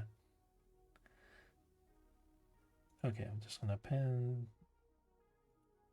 another one. Wow. Dizarin said, actually, I contacted the game maker and asked them, did you use this CD for the wind you used in your game? And they said no. And then Dazaren thanked them and used that information to dispute the claim. It's like, how do you claim it?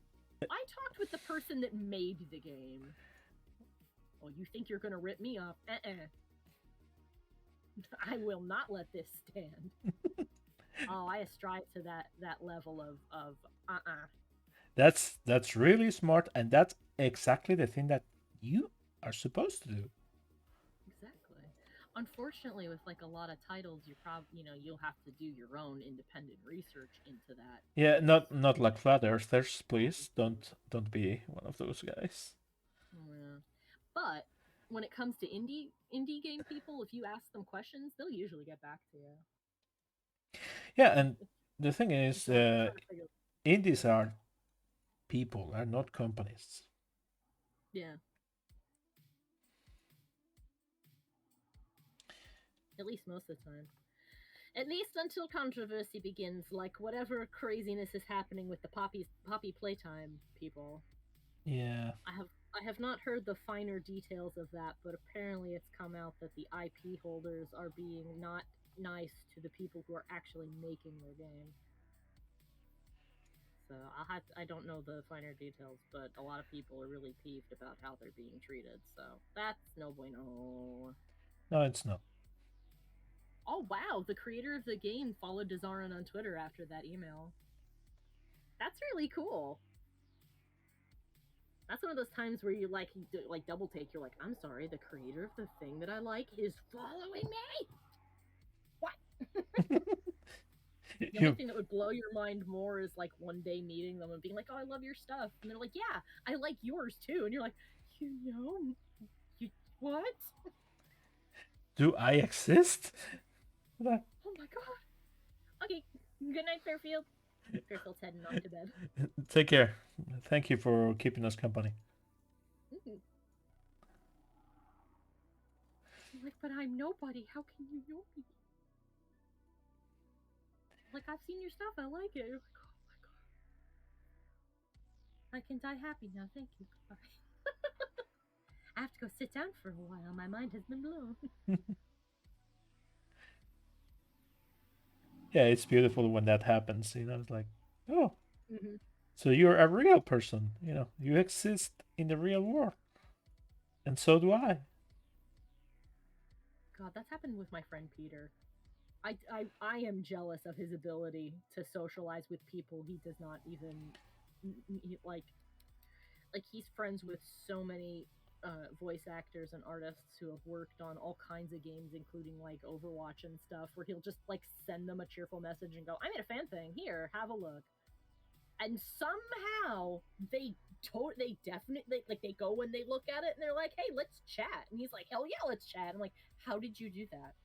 What kind of wizardry did you perform? How are you making friends? How did you do that?"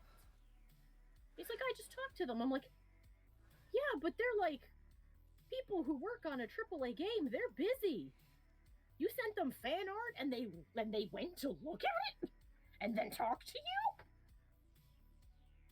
What demon did you make a pact with and how can I get in on that?"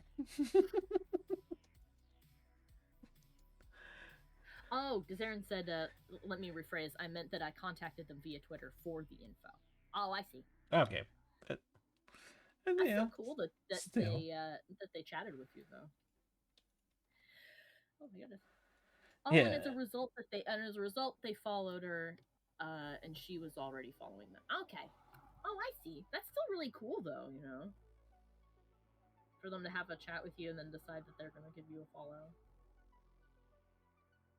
That's really neat. I get excited if I get a follow from any random person, and I was like, so do I. Oh. It's like, here's a new person following your Twitter. I'm like, oh, hey, hi, new person. That happens too when I get new people on my Patreon every once in a blue moon. It's just like, hey, so and so is following you, and I'm like, oh, I'm gonna write you a personalized letter. Thank you for following me. You get a shout out in a video. How do you say your name? How should I properly pronounce your name for the people? thank you for existing, for being real, and not just a piece of my imagination that's breaking apart. Yeah, I wish I had the kind of social skills my friend Peter does. Yeah, but I'm so bad. I mean, some people have that ability to just be friendly immediately with others. Mm-hmm. Yeah, unfortunately, when it comes to like talking with like total strangers that I don't know, or like business related things, or sometimes even with friends, I'm the friend who's like, well, everybody else is probably busy and I'm not, so I won't bother them. I'll just wait until they want to talk, and then I never talk. They're like, hey, you haven't messaged me in 1,000 years. I'm like, yeah, I just assumed you were busy. Yeah, Yeah. I learned to just drop messages and people will answer whenever they can. Yeah, exactly. Man, I wish my folks realized that. My father's the kind of person who thinks that anybody he sends a text to should respond immediately. Yeah, that's a bit hard nowadays. Yeah. Or like sometimes with my mother, I'll send her a text and she'll come out. She'll be like, "Oh my gosh, I'm so sorry I didn't reply right away. I just saw it." And I'm like, "Ma, a text is basically like a letter." Yeah, that's what it is. Yeah, like if I needed to talk to you right now, I would call. That sounds a bit rude. Ma'am, if I needed to talk to you. It's like, no, if it was a super emergency and it was like oh, this is a pressing thing that needs to be answered right away, Yeah. I would call. Yeah, and your mom's like, yeah, try to fix it now. Yeah. So it's like no, if I send a text, it means please answer it at your leisure. Yeah. It's always nice when somebody replies right away, but Yeah, it's that's not the purpose. but that's the thing that they're not forced to do it, you know. Yeah. Because yourself, you don't have to reply immediately to everything. You reply when you Mm-hmm. can, and that's it. Yeah, the only exception in my life, unfortunately, is my dad, because if I don't, he just messages over and over until I reply. He'll be like, Dad, I was at work. Oh, well, here's a non-pressing question that he needed answered. I'm like, oh my god, Like your dad says, yes, work. Dad. Yeah, working. Like, yeah, at the law firm with the crazy boss I had, who had it out for my cell phone for some reason. She was nuts. She'd chat with her family on the phone. She'd like browse crafting sites, but if she saw me looking at my phone for any amount of time, it was like suddenly she would be behind my desk. So what are you doing? I was like, I was responding to a message from my father. Mm, I see. I'm like, yes, I also see. Did you need something? Just wanted to make sure you were working. You were awfully quiet. Uh huh. All right. I'm glad I don't work there anymore. Yeah, sounds a bit uh, toxic. Unfortunately, in my experience working, because I worked at a law firm, working for attorneys can easily become very toxic.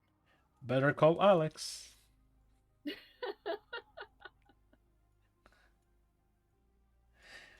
Oh, Was absolutely. Breaking Bad airing at that time when you worked there? I think it had already finished airing when I was working there. I was working there. I worked there for about 2 years, uh, and I stopped working there in, oh gosh, like right before the end of 2021. I'm not gonna lie. Working for a law firm sounds exciting. I know that reality is something else, but still, you know. Yeah, well, it would. Sometimes it's exciting because I mean, we were there. I've worked for two different kinds of law firms. I worked for one that was personal injury, which is things like car accidents or work accidents. And then the second one I worked at was criminal matters like speeding tickets or sometimes way worse things. Okay, so you took care of one side and then the other side. So the person that got crashed onto and the person that was crashing Yeah, onto. and then the person who crashed into them. Yeah. And sometimes we'd have one that became the other. So they did personal injury there as well, but from the they did personal injury of like people who got hurt, and then the other side would be people who had criminal charges. And then every once in a while, one of the girls from the like that was such a strange day when one of the paralegals that was working on a car accident came walking into the room because I was an office assistant, which is the fancy way of saying receptionist. Uh, but she walked into the room with a fold in her hands and she stood in front of me with like this very solemn look on her face, and I'm like, "Hey, Christina, what's up?" And she goes, "I'm so sorry about this." And she puts the folder on this. She goes, "So this was one of ours. It's yours now." And I turned my head and I'm like, "It's mine now." And she goes, "Yeah. It went from a crash. It went from an accident into a criminal charge. The guy in the other car died." And I was like, Oof. "Oh no! Oh shit!" And she's like, "Yeah. So now there's criminal charges involved. I'm so sorry." And I'm like, "Oh no." And for some reason, I'm imagining some of your customers or clients, whatever they're called, It's one all day good. it's like yeah, someone crashed into me with a motorbike, so today I decided to crash into someone else. So, I'm expanding my horizons, not just doing the same Yeah. thing. I'm trying new things.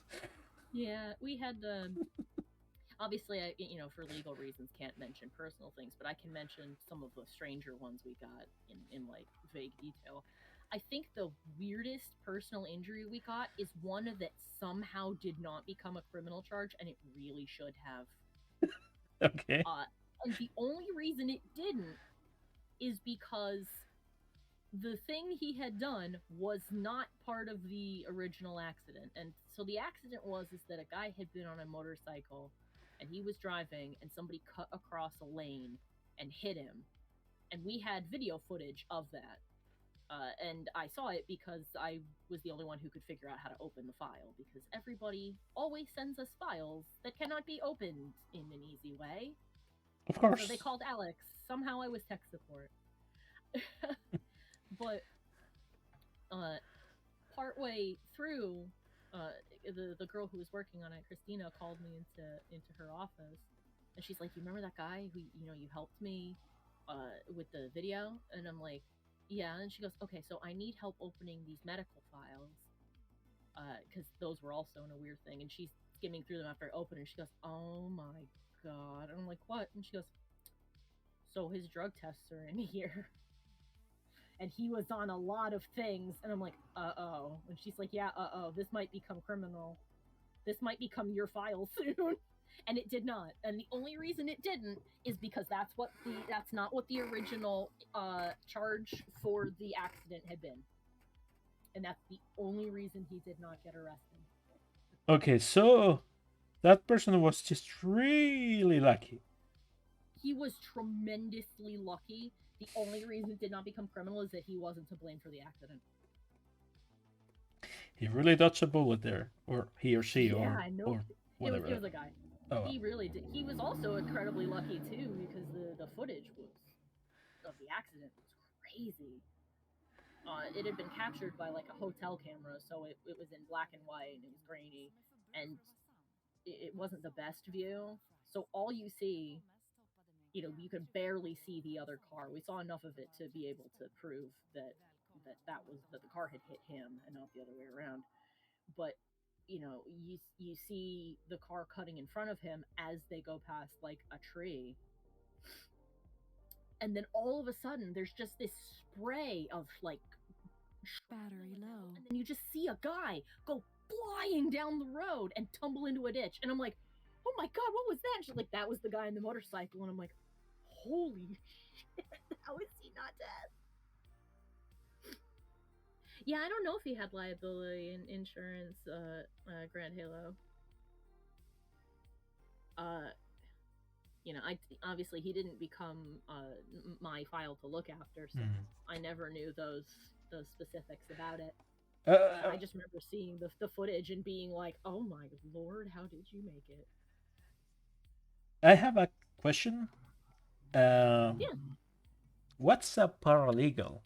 I heard Oh, that lawyers that work with lawyers or something. yes. A paralegal is a person who they're sort of like they're like a step below a lawyer. Mm-hmm. Hello, egg. Let's Welcome, play egg has welcome. arrived and made an egg noise. Whatever What? whatever noise you think that will be. Yeah, the only egg noises I know are the ones from aliens. That's unsettling. My immediate thought was alligator eggs that chirp. They peep when they're gonna hatch. Oh, But the laser sounds of the alligators. yeah, the little. They sound so cute. Yeah. Oh. But yeah, a paralegal is basically um a step below the lawyer slash attorney. Okay. Uh, I hold on 1 second because I had a terrible okay. idea. Mm. Yeah. Help me, step lawyer Amstock. Sorry, No, sorry, I had to do it. no. That's awful. I love it. Um, but basically, what a paralegal does is the paralegal assists the attorney and is an expert in law. But the difference between the two of them is that they are not allowed to give legal advice. Mm. They do not have a license to do that. But they can do everything else. They can talk with other attorneys about legal things, provided that the attorney they work for has told them what to do. Um, uh, their work and mine crossed over a lot. Um, like looking for medical records. That was something that I did all the time. Was talking to the client and being like, "Where did you go for treatment?" And I cannot tell you the amount of times the answer was, "I don't know." I'm like, "Okay, can what was the name of your doctor?" You know what? I'm not sure. Doctor Where did Person. Yes. where was it? Oh, I can't Building. I can't remember. Did you drive yourself there? Is it near your home? Yeah, maybe. Charging battery. Oh, help me, please. Help me help you.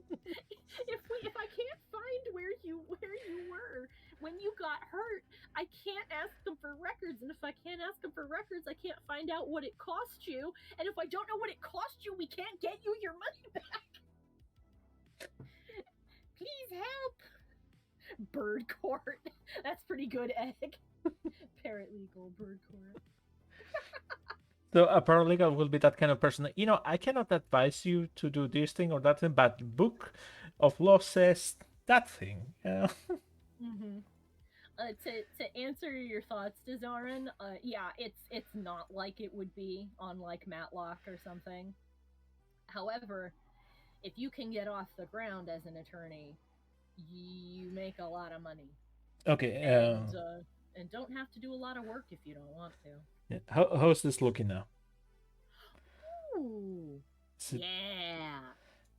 Yeah, this will be improved. It will be softer, more fluffy. But I'm going for Oh, the I like that. overall shapes. Yeah, the overall shapes are real good, and it's got that slightly puffy fabricy to it. I like that. And how about this? I'm gonna do it like it's a puppy thingy, like Mm, maybe some wrinkles there. you can add in wrinkles for that since it's like a puffy fabric. I mean, I gave her a more cartoony Hmm. style with less detail, but since it's a fabric, I think putting wrinkles in there would be fine. Yeah. Okay, Oh, next. thank you, Halo. I'm glad you like the design. Oh, design. It, It's really cute.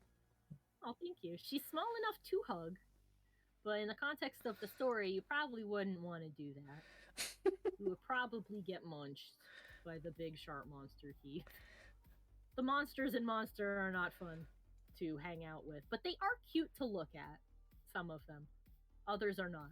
I mean, the I've got creatures like Sus and the one I'm working on, which looks like a bird. Its name is Peeper. Uh, but then we also have the one that's in the current chapter 2, called Lots, which is a gigantic centipede with 2 rows of human teeth. So, Yeah, and that's a then funny one. yeah, and she's also got a kind of Mike calls it a shrimp tail, uh, kind of a tail coming out the back of her that's just really gross human hair. Like, how did I describe it? I said it's like the hair you pull out of Can the can drain you when share you're some of scrubbing. that art? Oh yeah, absolutely. Hold on. Let me Show the see. guys what do you do. Come on. I keep forgetting. Can you drop images into the stream chat from your Uh, computer, or do I mm, have to link them? uh, Because one of those will take longer. you can drop them into our private conversation. I can show them. Oh yes, yes, yes, yes. I can also drop them into, yeah, I can drop them and then share the Discord link, can't I? Hello, Hey, King Greed. welcome. It's going really good. Oh yeah, we're having a lot of fun. Not that much work done, but we're having fun. Yeah. Hey, I mean, she's already looking like amazing leaps and bounds. Where is the best page that has lots on it? Or That is, if you have it on somewhere uploaded, just link it. yeah, I think that's Let's what I'm gonna do. let's have people go to your stuff. Come on. I need a little bit of that blatant self promotion. All right, is it chapter 1 part? No, it's chapter 1 part 2 is where she appears. Hey, Titanium. I will grab the image of her and I'll drop it in the chat. 1 minute. There she is. Oh, that site won't let me grab it. Okay, that's okay. I will put it in a different. I'll put it in a window and then I'll link it here. All right, And I can do all my social links again since we have a bunch of do people. it. Because I'm sure people have interest in seeing more of this. She's cute. All right, let me. And for those that joined recently, I keep forgetting that people join in waves. Here we go. Here's all the social stuff again. I'm assuming. Oh, no, I did not have to go and solve the crime myself, Dizaren. Thankfully, we didn't. As a matter of fact, I think that would be illegal if we did that. Well, Actually, only if they catch you, right? there's a thing for criminal cases called discovery, and what that is, at the very least, is the police report or the accident report. And the way you get that is you find out what court they were ordered to go to for their hearing, and you send the court a letter that says, "Hey, can you get me the discovery packet from the police? Because I am not allowed to ask the police. I cannot."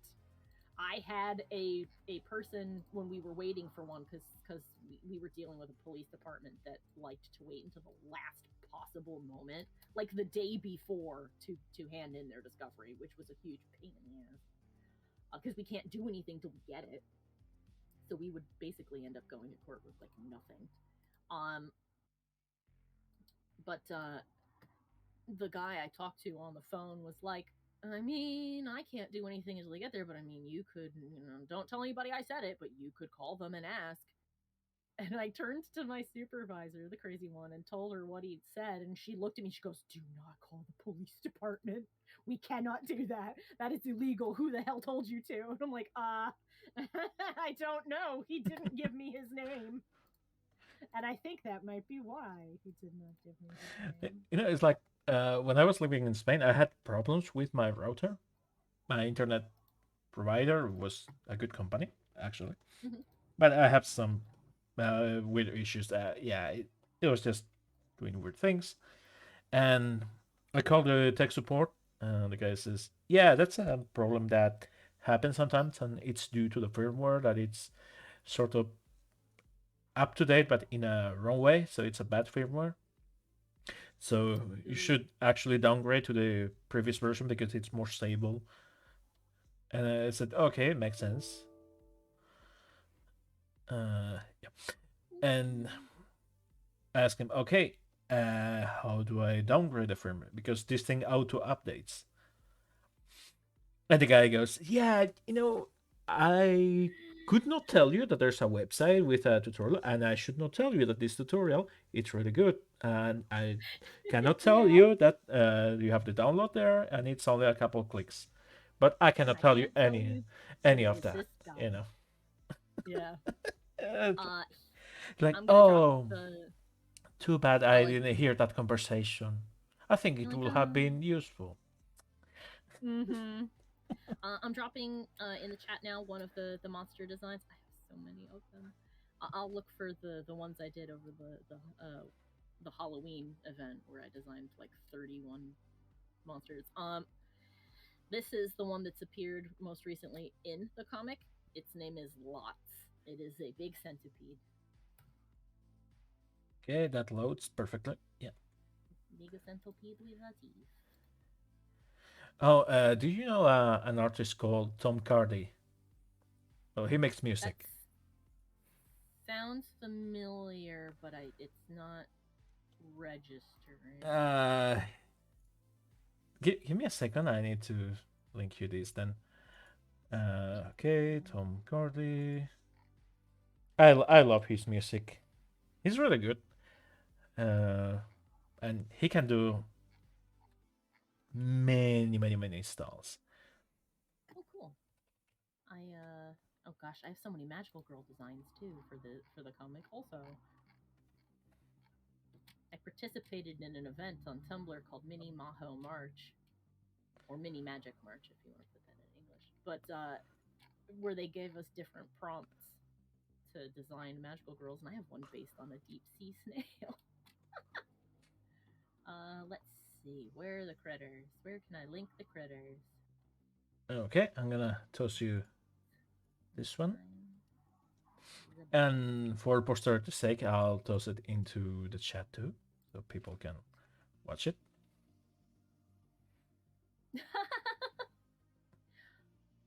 Oh, do I know this guy? I do know this guy. Yes, I do know this guy. I knew his name sounded familiar, but it did not immediately register to me. Oh, he's really good. I love his music. Yeah, Mike sends me those all the time. I love it. They're so funny. Alright, let's see. And he's a really good singer. Yeah. Oh, there's last Halloween when I drew nothing but witch cats. Which cat?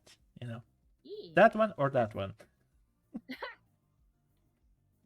Nice. Terrible joke. I know. It's a pun. It's fine. They're supposed to be terrible. Yeah. If they're not terrible, it wasn't a good enough pun. Yeah, it doesn't reach that jokes level. Maybe one day I'll reach that level. Okay. Wow, flipping through your own art and being like, huh, oh yeah, I did draw that, didn't I? It's like, oh, I did that thing. Did I? Oh yeah, that was me. Okay. Let's work on the arms a bit.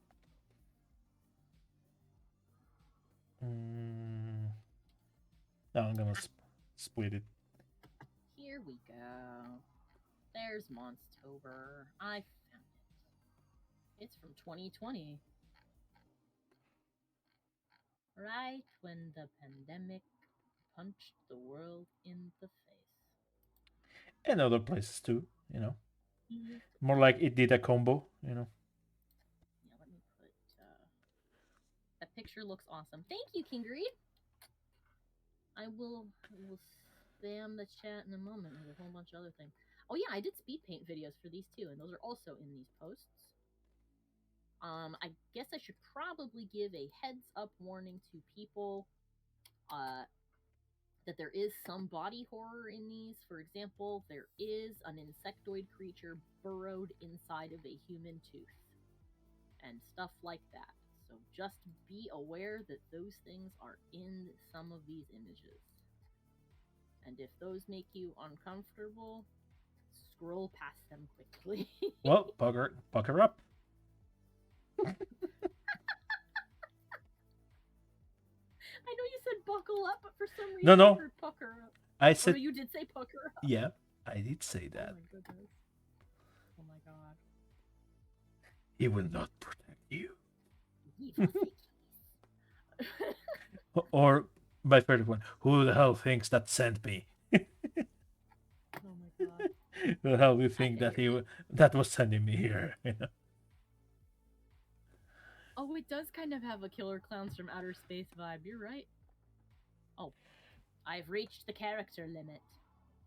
Alright, then I'll do 2 posts. The last one will have its own line. Let me copy that link. And then anybody who cares to look at it may look at it. Come on, guys, give her a follow in all the socials. She deserves that. Oh, thank you. You're getting art for free. Come on, guys. All this free art that I did just for funsies. I mean, I hope someday it will give me money, because then I can do it all the time. That will be wonderful. Yes. I also need to get off my lazy butt and actually turn on the Discord, because I made a Discord server for my Patreon, and then I just didn't do that. It's like, hey guys, you remember that Discord thing? Well, yeah, I didn't. That's the ADD brain in there. It's a fun thing to have where you're like, that is I have completed it, and your brain's like, yes, but it is not yet time. And you're like, not yet time for what? What do you mean? What am I waiting for? Don't know. But when it happens, you can then share it. You're like, thanks for nothing. So it's basically ready. I just have to get off my butt and like clean up the reward system, because I tweaked it to give some better ones, because I had a bunch of stuff that I don't think anybody like needed, but now I will include a bunch of other nice things, uh like higher tiers get like free art requests, but once I clean it all up, every tier will get a discount of some degree Oh, that's really nice. for commissions. Yeah. It starts says oh, thank you to Sarah, and Sarah says I understand the CC completely. But I think the lowest for the $1 tier is going to be like a 10% discount. So that's actually not too bad for $1 a month. No, I mean, It's also probably not too bad when I've been told that my commission prices are entirely too low. So yeah, I guess you got that feeling when I explain you my prices. yeah, I will admit the first thought I had in my mind was like, damn, I wish I could get people to pay me that. Me too. God damn. I mean, if you think I'm not going to promote the crap out of this model when it's done, you do not understand how I'm people are going to hate me for it. I'm expecting you to take pictures with it, take it to sleep with your, when I send you the print. It will have a prize. Oh, thank you to Zarin. When I send you the print, I expect you to take pictures with it, take it to meet your parents, and do all that stuff. Oh, I am definitely taking pictures of it. Is this something? By the way, is it just really quick? Is it going to be all like mono colored, like monotone when I get it, like a grayscale? Well, because if so, that could be another thing that we could do. Because I can print this, and the prints look like the picture I have on the bottom corner in my stream. Mm-hmm. That you see, that's a raw print. They look gray. Yeah. So, I didn't know if that's how they all got done or not, because if that's how they came, I was gonna be like, well, now I have to go buy some paint. Uh, that's another thing that uh, I can offer you to paint it. Ooh. Oh, you do painting. Yeah, Well, hot diggity. yeah. What paint? I'm building the services of my company that I basically do all the steps needed to get a figure done for Mm-hmm. artists, like uh, either for 2D artists or 3D artists, because I know a lot of artists that they can sculpt, they have really cool models, but they cannot have them printed or have the copies. And I'm offering that service. I print stuff for other people, and my goal is to offer, like you go to a shop, you buy a figure from anything, Mm-hmm. anime or Superman, whatever. Well, what I'm offering is exactly that. I take, for example, like a model like this, I print it, Mm-hmm. I I paint, I make the copies, I paint, I make the packaging, and I send it to you. Oh, that'll be super useful. Sorry for the squeaking. I'm opening my window because the lawn No, mowing is done. There we go. don't worry. Oh, it's 78 degrees Fahrenheit. It's hot. I have no air conditioning. I only have a fan and windows. Now you have more than one fan here in the chat, I'm sure. Whew. Thank you. Oh, King Greed asked a question. I assume it's for both of us. It says, "What has better monster design, Silent Hill or The Evil Within? Your opinion?" I don't know. Evil Within, I haven't played it. Silent Hill, I have seen the movie, so Oh, I I don't have know. thoughts and opinions on the movies. Oh, So go ahead. I, in my opinion, I like the creatures from Silent Hill more than I do Evil Within. Um, Evil Within has some pretty cool designs, but in terms of monsters, a lot of their designs rely very heavily on body horror, and I have mixed feelings on that. I feel like if you rely too much on body horror, you can quickly hit the peak of like people's tension level because people can only get so tense, and then you have to break the tension. So if it's just, blood and guts and gore all the time, people are going to become desensitized to it. Yeah, Uh, Silent Hill, at least the first few games, unfortunately, once they sold the property off, we ended up with, like I said before, uh, uh, an issue with people not understanding what it was that made it popular in the first place, like not knowing the rules or laws of that universe, and then being like, I don't get it. Why didn't people like it? I put Pyramid Head in it, and I'll talk about that more when I talk about the movie. But the creatures in Silent Hill usually only bear a passing resemblance to a person. So they end up being more disturbing, not necessarily because, they're a mass of human limbs and dripping viscera, but because you look at them and you go, what am I looking at? What is that? And I find that that's, at least in my opinion, scarier than a person, which is probably why a lot of people who are fans of Silent Hill didn't like Downpour, because almost every monster in Downpour was just a dude, just a guy, yeah, or a screaming lady. But then you have, like in Silent Hill 2, you have the lying figure, which looks like vaguely like a body wrapped up in a bag, but it looks like it's made of skin and not fabric.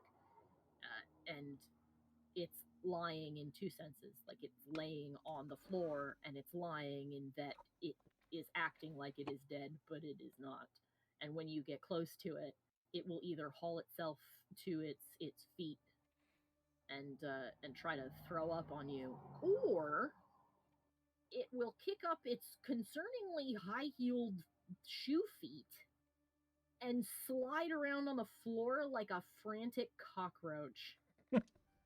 And it is like, it's so concerning to see happen. Just all around the floor, and you're sitting there trying to hit it with a board, being like, "Stop it! Go away! Just die! Stay still so I can kill you. And the thing, in another life, I was a figure skating champion. Yeah. The cool thing too about the Silent Hill creatures, as opposed to the ones in Evil Within, is that the creatures from Silent Hill are custom for the person experiencing the horror. When no two people in Silent Hill will see the same monsters because they came out of your psyche. Whereas the ones in Evil Within are twisted manifestations of individual people's psyche, which isn't necessarily not scary or a good idea. It's just I feel like when you're playing a character and walking through the environment, it means a lot more to the player if the creatures you're seeing are like it's more personal if it's one of their creatures as opposed to just a whole bunch of people infested with the crazy. That being said, I found that I liked Evil Within 2 more than I did Evil Within 1. I could definitely see its Resident Evil roots, which again, not a bad thing, but I could definitely see it. I'm like, oh yeah, this is the Resident Evil people. It's like action that's almost silly, almost, but still real good. Um, but yeah, on the topic of the Silent Hill movies, uh, I feel like they aren't necessarily. Well, the second one is bad. I can't pretend it's not. It's the second one is terrible. The first one is okay. Um, there are a lot of places where they tripped up, and the reason I think it doesn't work is that it is a case of not getting why people liked the movie and trying to make references for people who are not going to appreciate them. For example, Pyramid Head is in that movie.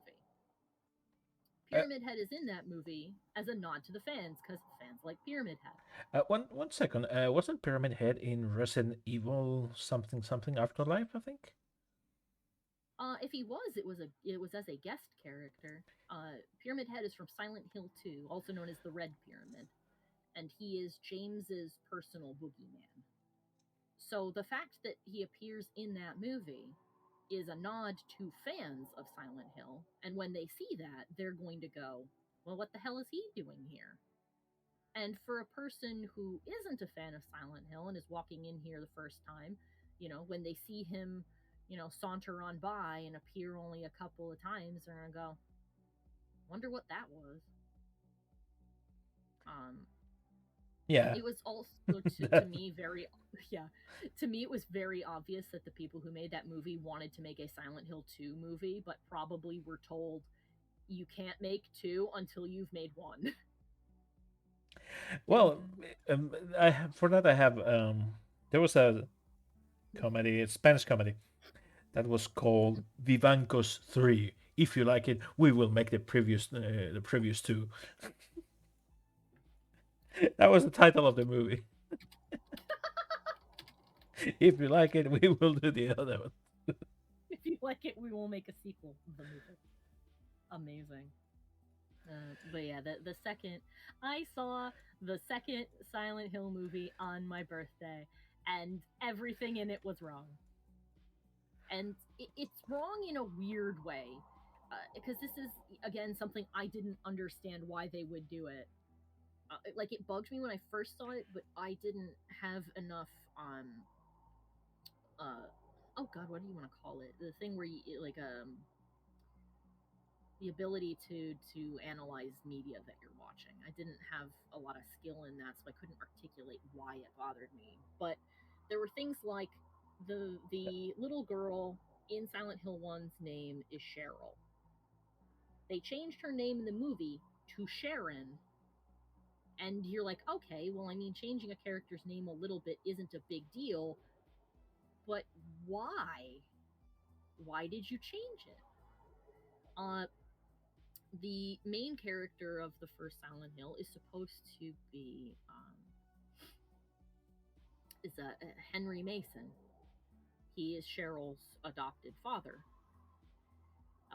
and the plot is that he is trying to find her in the town.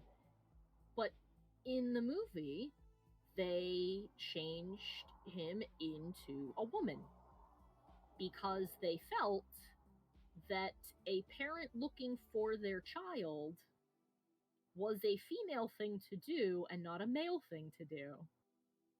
And I remember being really confused.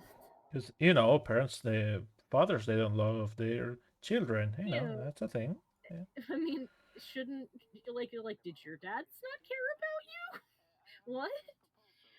Uh, and then that went into other problems because they kept they turned Harry into a woman, and then they had Sybil, the cop from the game, who is a girl. We have Cheryl, who is a girl, and then they have Dahlia, who actually was a character that is a woman. And then they created an all new female character to be a big evil bad guy. So now the cast is almost exclusively women. And the studio said, well, you need to have a man in this movie. Was it Sean Ben in that one? Yes, it was Sean Bean. Oh, Bean or Ben. Sorry, Yeah, I don't know. Sean Bean. No, it's okay. Sean Bean was in the movie, and he spends the entire movie trying to find his wife, who is trying to find their daughter.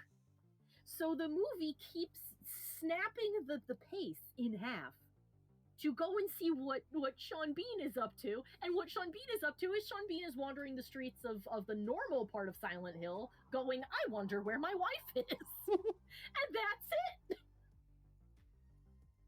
He doesn't even. I think it's one of the very few movies in which he does not die. Well, maybe he died of boredom in the sofa.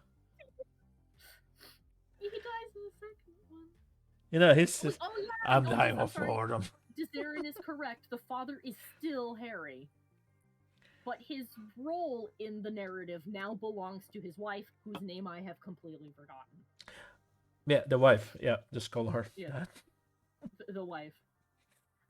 Okay, I need some feedback, please. Oh yes, of course. Okay, how's this looking for the legs overall shape, like the silhouette? Let me see. Let me grab my reference so I can stare at them side by side. Because aesthetically, I think it looks great, but that is not the question you asked me. Give me a second. I need to. Yeah. There we go. Yeah, image shape wise, that looks that looks like it to me. You've got the slight curve and the slight hoof like quality of the little peg feet that I gave her. Yeah, that's spot on. Okay, how's the knee thingy? Is it too big? Should be more skewed. I think I have it shrinking a little bit towards the back. Yep, sure. Like it compresses down a little bit on the back side. Okay, this is why I prefer live feedback, because I can show you different angles and work things around it, or work it out rather. Right. And in response to Desaren, yes, I think her name was Rose. I believe you are correct. Okay, how's that? Can you turn it into profile? Oh no, it's okay, King Greed. Silent Hill is one of my favorite games to chat about, so it is completely fine. Yeah, that's exactly what I wanted. Yeah, Okay. that's perfect. Let me. Sorry, there's a delay on the stream. Of course. And yeah, I know that there's one, but yeah, don't worry about it, King Greed. And yeah, there's a Silent Hill was definitely a big inspiration for my monsters. So was the show Madoka Magica, which I can also talk incessantly about if you make the mistake of letting me do that. Well, an artist called Ball Buddy. I don't. Where can I find? He streams on Twitch and he has a Twitter. It's called Ball, like Baal Buddy, BUDDY. DDY. Let's see. He does this kind of sketching comedy stuff, Oh, and I see him. and he did once a story about an orc female that wanted to be a mage or a wizard, and of course she makes a deal with some demons, so she became magical Wadoka. So imagine an orc magical girl. It was hilarious. That is hilarious. I'm looking at his sketches now. Those are funny. Oh yeah, he's really good at it because he captures the essence and then turns them into memes in the best way possible. Oh my gosh.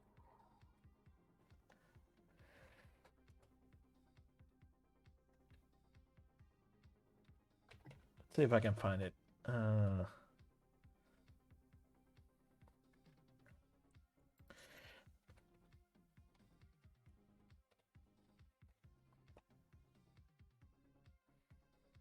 because there's a guy that does a lot of dubbing of his comics. Oh my god. These are really funny. Some of them are definitely not safe for work, so if you go and you look at them, be aware that you don't want to do it at work. You know what? These are funny You though. know what's funny? That he started doing not safe for work and Hmm. some safe for work on the side, and Yeah. the thing is, he got so funny that people told him to drop the not safe for work. Oh, they're like, you know what? We like your comedy better. Yeah, it was That's it was like that. just like slowly turning. What? So it's the opposite way that most artists go. You know, they begin one way and they tell the artist, yeah, do not safe for work, Hmm. and they thrive on that. Well, this guy was the opposite. That's Ah, really funny. I started doing not safe for work for the opposing reason, and it's like, well, if people like that and it gets attention, then maybe they will check out my other stuff. I cannot, like, it seems so backwards to be like, well, I mean, we like your adult stuff and all, but can you do more of the funny stuff? Be like, well, I mean, yeah, I can, but are you sure? Yeah. Oh, yeah. okay. Let's see. Dezarin says, with the Silent Hill movies, my simple opinion is I enjoy them as movies. Uh, as a proper representation of Silent Hill, well, it vaguely follows the stories of the first and third games, so I guess they could have done worse. And that's true. They could have. I think that in terms of being a bad adaptation, the second Silent Hill movie would be the one that did that like really dropped the ball. They changed almost everything in that movie. They killed off one of the most prominent characters that has the detective character who has a an interesting relationship with our female lead, Cheryl. And they didn't kill Sean Bean. They did kill Sean Bean.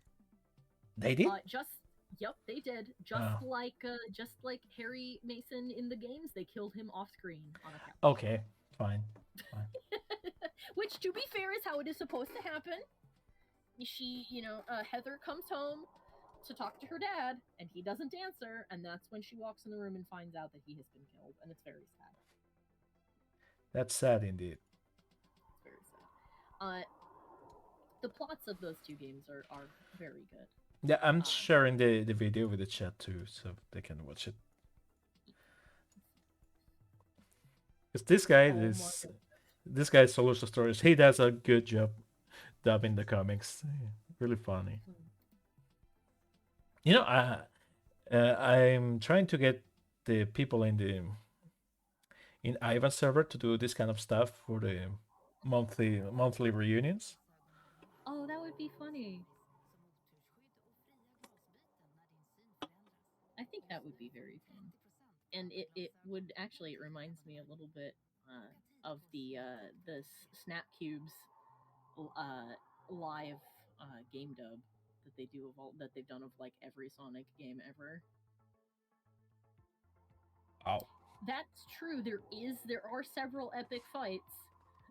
There is the epic fight between Pyramid Head and I don't even know what to call the creature that that the lady does turn into.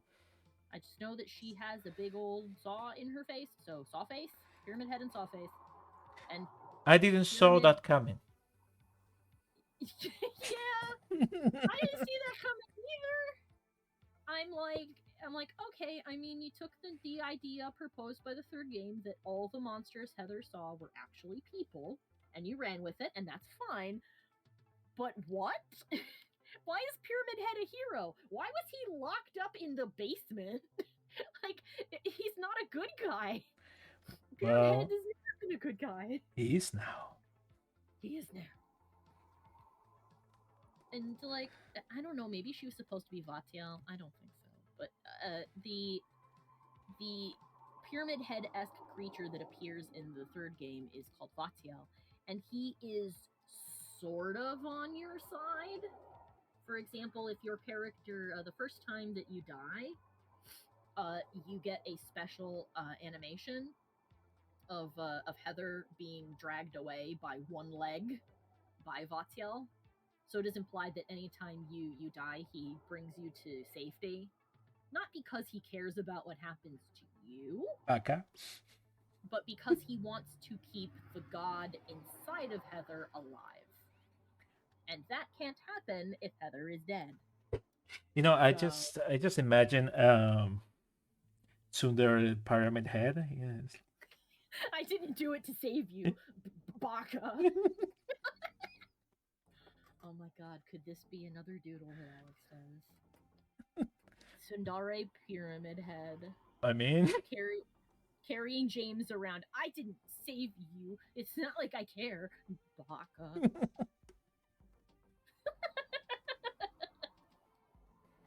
Oh no. you I heard might it. do it. You heard it here first. You heard it here first, guys. You know. Yep, you heard it, and now you potentially will hold me to the fact that I said I might do it. And that's where Sundar Head was born. Oh my god, I actually have a monster that I linked in there, and I can link her her illustration as well. Do it. Do it. Come on. Named let me get her. That my friends helped me name again, and we named her Sun Sun, which is from the Sundare word, and I believe what is it? I forget which word it is, but it's I think Sun means hate and Dare means love. So a Sundare is like hate love. They Yeah. pretend they hate you, but they actually love you. And then Sun Sun would be hate. They hate you, and Dare is I love you and I act like I love you. And then I guess there would be Dare Sun, which would be act like I love you but actually hate you. If I'm getting this right. I suppose that's what it is. My Uh-huh. sister speaks Japanese. I don't. Yeah. Oh, I was slightly wrong. I misnamed my monster. Her name is Dare. Whoopsie. Okay, Let's now put it in now the you chat. can make a new one called Daredane. Yeah. Yeah, I need to make a sequel one called Sun Sun. But my friend Pat made me an animation of her for my birthday. It took me by surprise, and I loved it.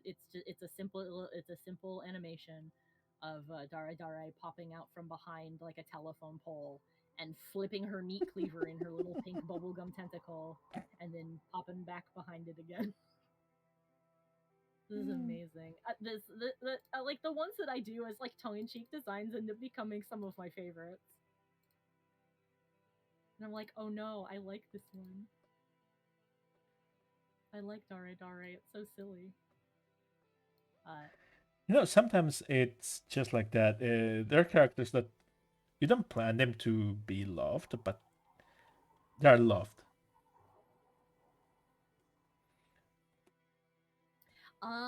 Does Aaron remembers the movie better than me?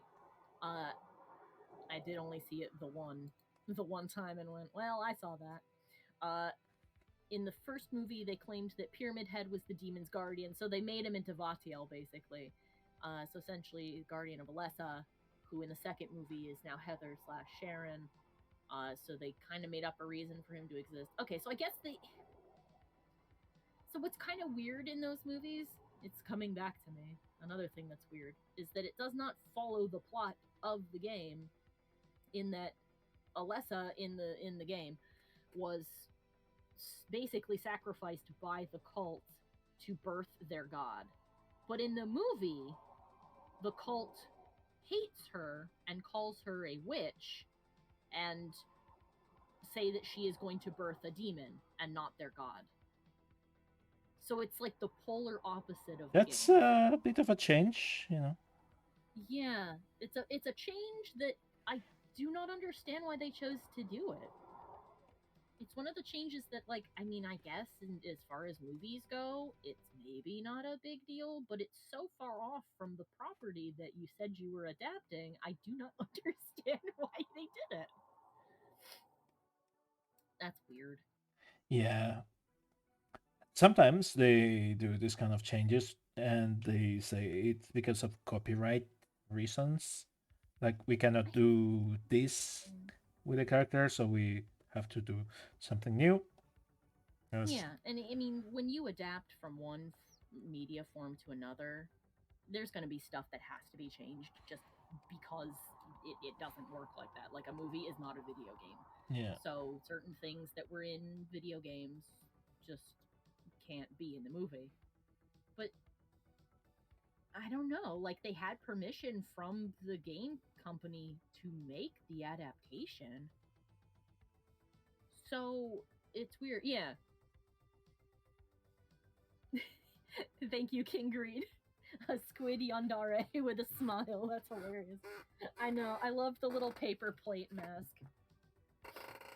I thought of the spy from Team Fortress 2 when I was working on that. I'm Seduce like, I always me. loved. Yeah, I always loved that the spy from TF2 always wears, in the game at least, is always wearing a crappy paper mask with just a picture of the other team's character on it. So to me, that was always really funny. So I thought about like, what if I put a paper plate? It's just like the cheapest, easiest to make style mask that like all little kids probably make at one point, which is put a picture on a paper plate and then tie it with like a piece of yarn. You know, maybe he says, "What do you mean it's cheap? I had to pay for a complete Happy Meal to get it." Yes. Do you know how many cardboard boxes? Do you know how many hours worth of painting lessons I had to go through to perfectly replicate people's faces? 2 minutes. 2 minutes Ah, on YouTube. yeah. Dezarin is expanding on the plot that they used for the movie. So for the movie, um, they basically turned them from a cult that believed in the demons and wanted them to be born, or like, well, viewed this thing that was essentially a demon as the god that would save them, and turned them into like a crazy Christianity cult. So And they, regular Christianity. yeah, and they hated Alessa because she was born out of wedlock, and I think her mom would not say who the father was, and they were like, ah, she's a demon because she had like powers. But yeah, anyway, it's a weird decision to have made. I think, and that's just my opinion. It's of course if the person enjoys the movie, then that's Yeah. yeah. They imply that yeah no the Zaren's right. They heavily imply that the father was the weird janitor who gets tied up and killed in the bathroom, who is a rapist and probably a pedophile. So ew. Uh, I did not feel bad when he got killed. I was like, good. That guy's gross. I did like that they tried to expand upon some of the bodies that you find because I mean the janitor body in the bathroom is one of the bodies you can find and it has like I think a key or an important note in his mouth. So that was kind of cool to see them expand on that, but I don't know. I felt like so much of the base premise of the thing wasn't there. It's I don't know. It's almost enough to make me say, well, I mean, why don't you just make a different movie then? Kind of like the complaints some people are having about the Halo TV show that they made that is so far removed from Halo, like the actual story of Halo, that it's like, why didn't you just make either an original an original story set in the Halo universe, or just make a completely different sci-fi? Yeah, I'm a bit on the fence on watching it because I'm a fan of Halo, Hmm. and uh, but the thing is with sci-fi shows nowadays, it's a hit or miss, big time. Yeah, I Uh, feel very hit or miss And about the problem is, them. it's a franchise so beloved to me. It's so near and dear that if you see anything that it's out of the canon that you know and the one that you remember, that's the worst part. Yeah, then It, you're gonna be it, sitting there going, "That's wrong, and that is wrong, and that's wrong." yeah, and that really ruins the experience. It's like, Yeah. From what I understand, they've made a lot of changes to the story. I mean, they've even said when asked about it, they were like, "Oh, it's a reimagining or like an alternate universe or something. It's not going to follow the game at all." And then I'm like, "Okay, so then why?" Like, yeah, for example, they completely changed Halsey. I think she's still, a bitter, mean bitch, but as she always is. But her motivations are now completely different. Like in the games, from what I understand, she kind of viewed the Spartans as her children because she didn't have any of her own. They were like her legacy. yeah, it's Uh, that kind of weird mom that yeah, that the weird, uncomfortable thing. well, she's Cortana's mother, and Cortana is your girlfriend, right? So Yeah, it's your weird mother-in-law. yeah. That also kind of raised you. Yeah, it's like, So you're like, oh, she's kind of like my mom, but also, yeah, it's one of those things where it's kind of uncomfortable.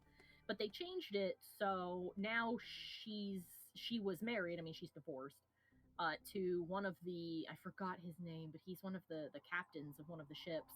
And then another important character is now their daughter, and none of these people are related in the stories at all. And the problem is that that completely changes a character dynamic and a character's motivation.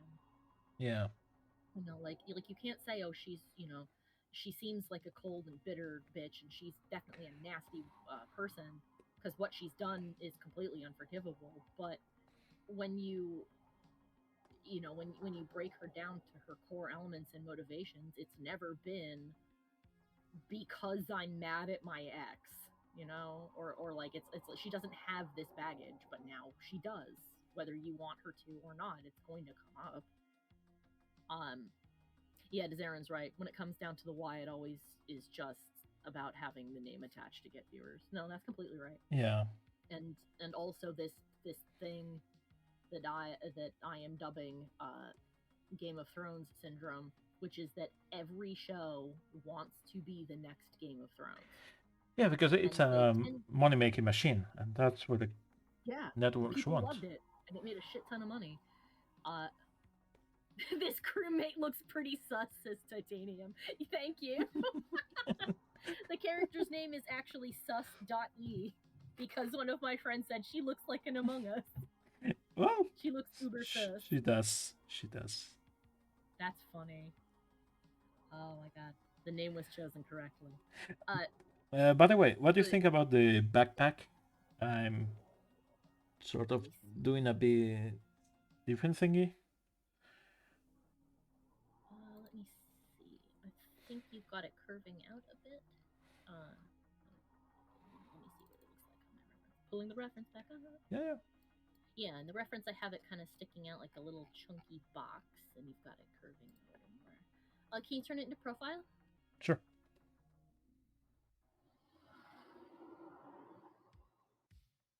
Just gotta wait for the video to catch up, which is fine. Alright, here we go. Let's see. it's different, but I actually don't mind the change that much. No, I think mean, it really- I can make it clean. I can make it totally flat. That's no problem. I actually like the slight curve that it's got. It feels a little more organic, but could you Sure. Give me stretch out the Oh, sorry. Go ahead. give me a moment, and I can make the change. Just to duplicate this. Oh, my stream has frozen. I will refresh it. Get back in. Okay. Come on, Twitch, get your shit together. There we go. Twitch. Unfortunately, Me? it Never. completely cleared the chat for me. So if anybody said anything, I'm sorry. You'll have to post it again. Okay. Let's do this. Nope, not that.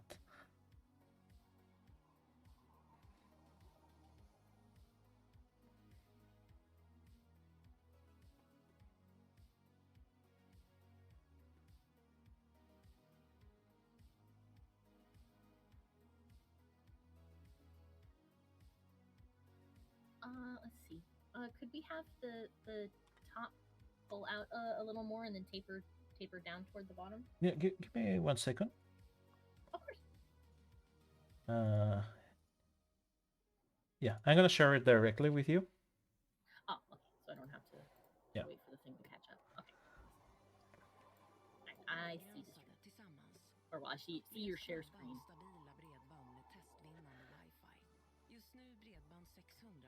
Okay, so this is profile view. So tell me, speak to me. Yes. If we could have the top part stick out a little bit more and then taper down into the bottom, I think that would be perfect. Yeah. Let's do it. That.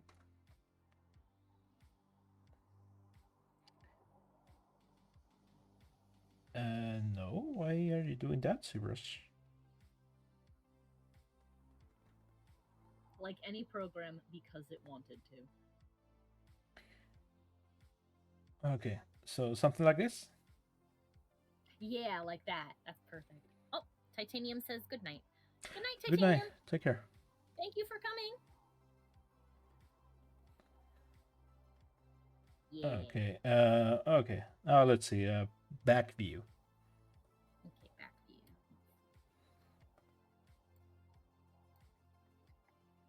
Yeah, that looks good for the back view. Okay. I'm just gonna make this wall square-ish. Okay.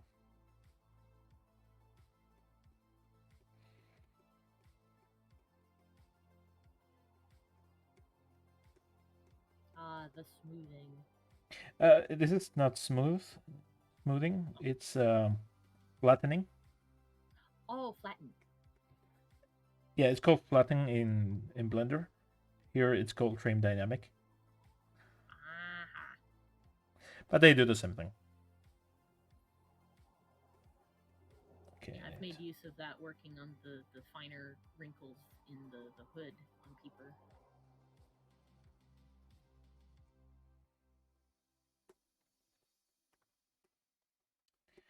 Okay. I'm gonna make this more flat. Let's see. In the chat, Desaren says, I have to say, with the number of artists I've met over the years, I'm amazed by just how many styles and ways to do art there are. Ooh. And yet, so am I. I see artists all the time that I look at their styles and I go, oh my god, I wish I could do that. And then my brain goes, you could learn to. And I'm like, no. I could, but then I would have to do that. And no. Okay. That didn't work. But it's always cool to see somebody's a style that you really like, and then pulling like little things from it to improve your own style. It's so fun to just see how different artists, even just looking at one another's work. I would say that there are as many art styles as artists. Exactly. Because in the end, every person has something to add. Everybody has something different, some other interpretation to bring to the table, and I think that's amazing. Oh, come on. I enabled you. Oof. No, I didn't. Okay, I can do this the proper way. Okay, let's hide that. Oh, just a heads up, in like 20 minutes, it's gonna be 6:30 on my end, and I'm probably gonna have to go get dinner. Yeah, I was going to say that this is going to be the last thing that we do today. Okay. Okay. References, tablet, use tablet. Off. Okay, so I'm just gonna throw the backpack.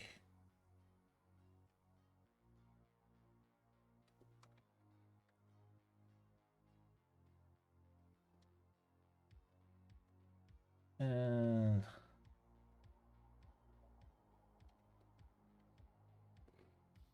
so you want it to be squarish or you want it to be tapered?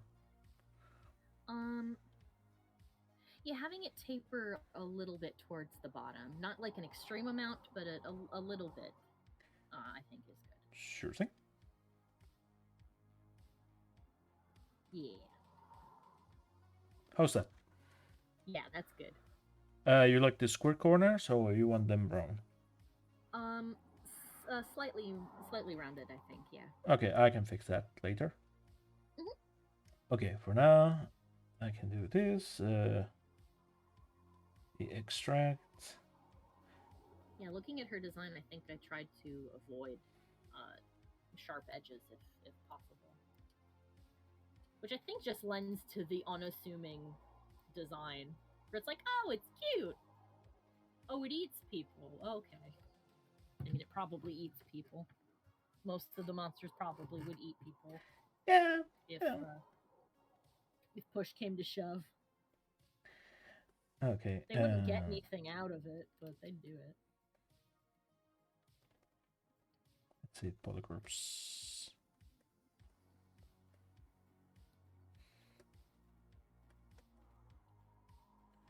I need to polish by features.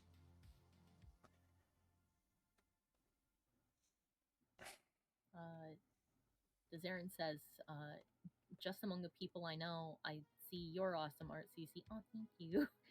Then I know one that does traditional. Sorry, I know a traditional painter who does digital as well, and then Egg does vector art. I think Egg does vector art. I know I've seen their art before, but I can't remember if it's vector or not. Well, Looks like King Greed is going to bed. Yeah, take care. Yep, take care and have a good night.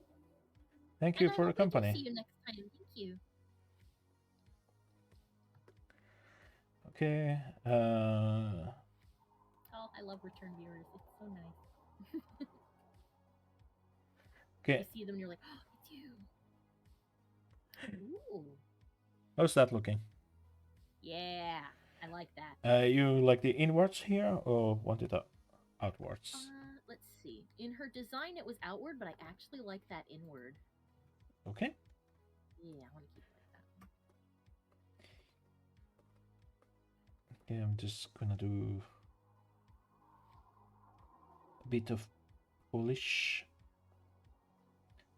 so it can scream curva at us. Okay, let's polish. Oh, that's too much. Dessert says, I mean, it's fine. I can eat people too if I want. This is true, you can. But should you? But yeah, just because you could, not necessarily mean you should. Humans are very high in cholesterol. You probably don't want to. Yeah, and lawsuits. And lawsuits, yeah.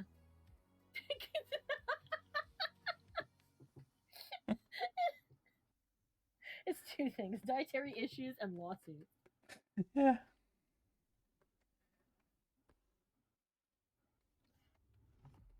Okay, let's see if I can just do a zero mesh.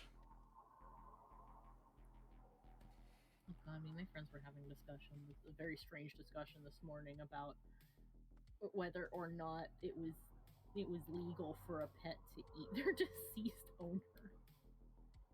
And I'm like, well, they're an animal, and I mean, they're already the person's already died. So, I mean, I think Diogenes did it already, so yeah. yeah. Okay, how's that? Oh, I like it. It's a cute little backpack. Fantastic. I can make this flatter later. Yeah. But yeah, I think that's gonna be all for today. We Oh, didn't she looks so good. we didn't do that much today. I mean, compared to how I work at my current level in Blender, I'd say that is a lot. That would be a ton for me. Okay. Let me load the previous one so we can compare it. Okay. I'm gonna have that one there. And I'm gonna load the yep. See? Look at all that improvement. She is proportional. She's got the beginnings of a fancy dress. Her legs are all poofy and cute. Oh, she looks so good. Yeah, we'll continue fixing more stuff. This is a bit of a slower part because you have to do each section, make sure, go back and forth. And that's why I want to have you with me, because you can give me the perspective of what you want to achieve. Yeah, and live feedback is better than like at the end of every day going, so I did this, and me going, well, it's Yeah. good, Yeah, but can but you do it better? It's like, can we what? do it in a totally different way? And And now I feel bad because I feel like I wasted all your time. oh, you work with people that do commissions.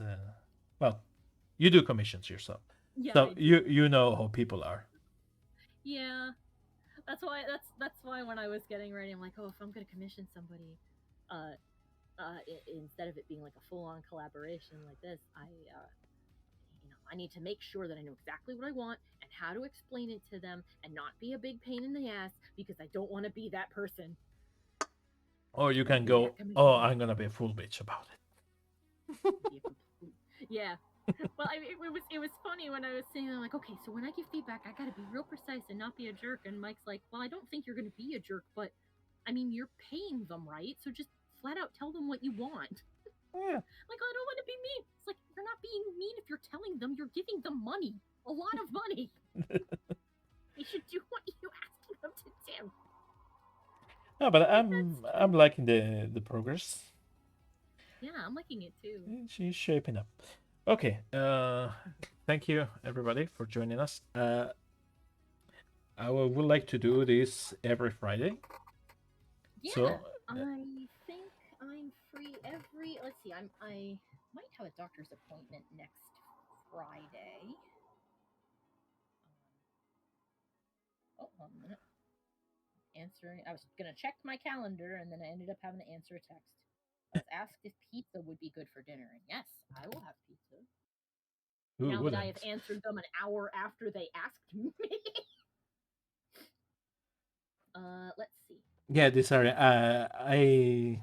I will agree. I will think telling them that, but that's what you get when you're working for others. Yeah, unfortunately, that does happen Yeah. sometimes. I've also had a couple commissioners in the past who have looked at my work and said, "Oh, I love this. Everything about this is great. Can you draw me something that is nothing like any of these things?" And I'm like, "I mean, I can try, but I want you to be aware that that is not the style I normally work in. So bear with."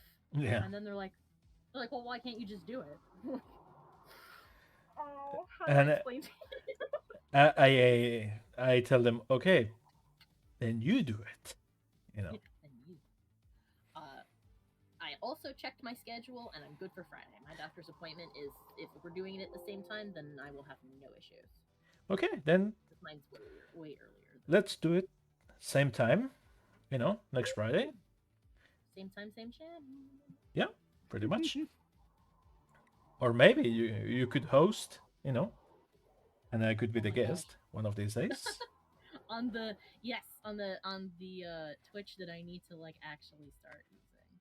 Well, you have to start using it, right? What? This is true. I do. Okay, well, Get like a tree. everybody, take care. Have Yeah, a thank everybody. Thank you all so much for coming. This is so great. I haven't done a stream in a long time, and everybody here was so nice. yeah, we had a lot of fun. Yeah. We talk shit about movies, and that's great. Yes. Movies and games and stuff. I love talking about that sort of thing. Never feel bad for being like, oh, I waylaid you and you talked about this game for. No, if I talked about it for 20 minutes, it's because I like it. If I didn't, I'd go, no, it's okay, I guess. And then it would just stop. Yeah, it's cool. But do you know about that other thing? Do you know this other thing? I do not.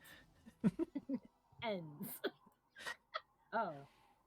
Sorry. Or the classic, oh yeah, that's good for you, It's...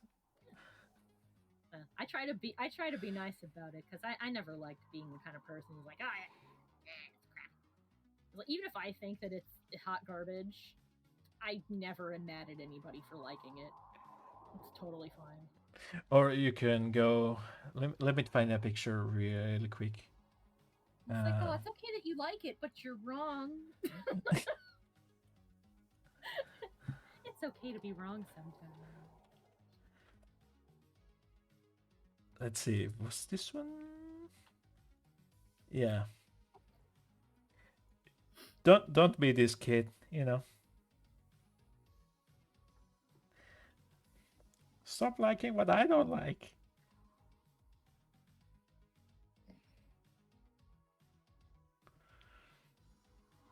Don't like the thing that I hate. You're bad.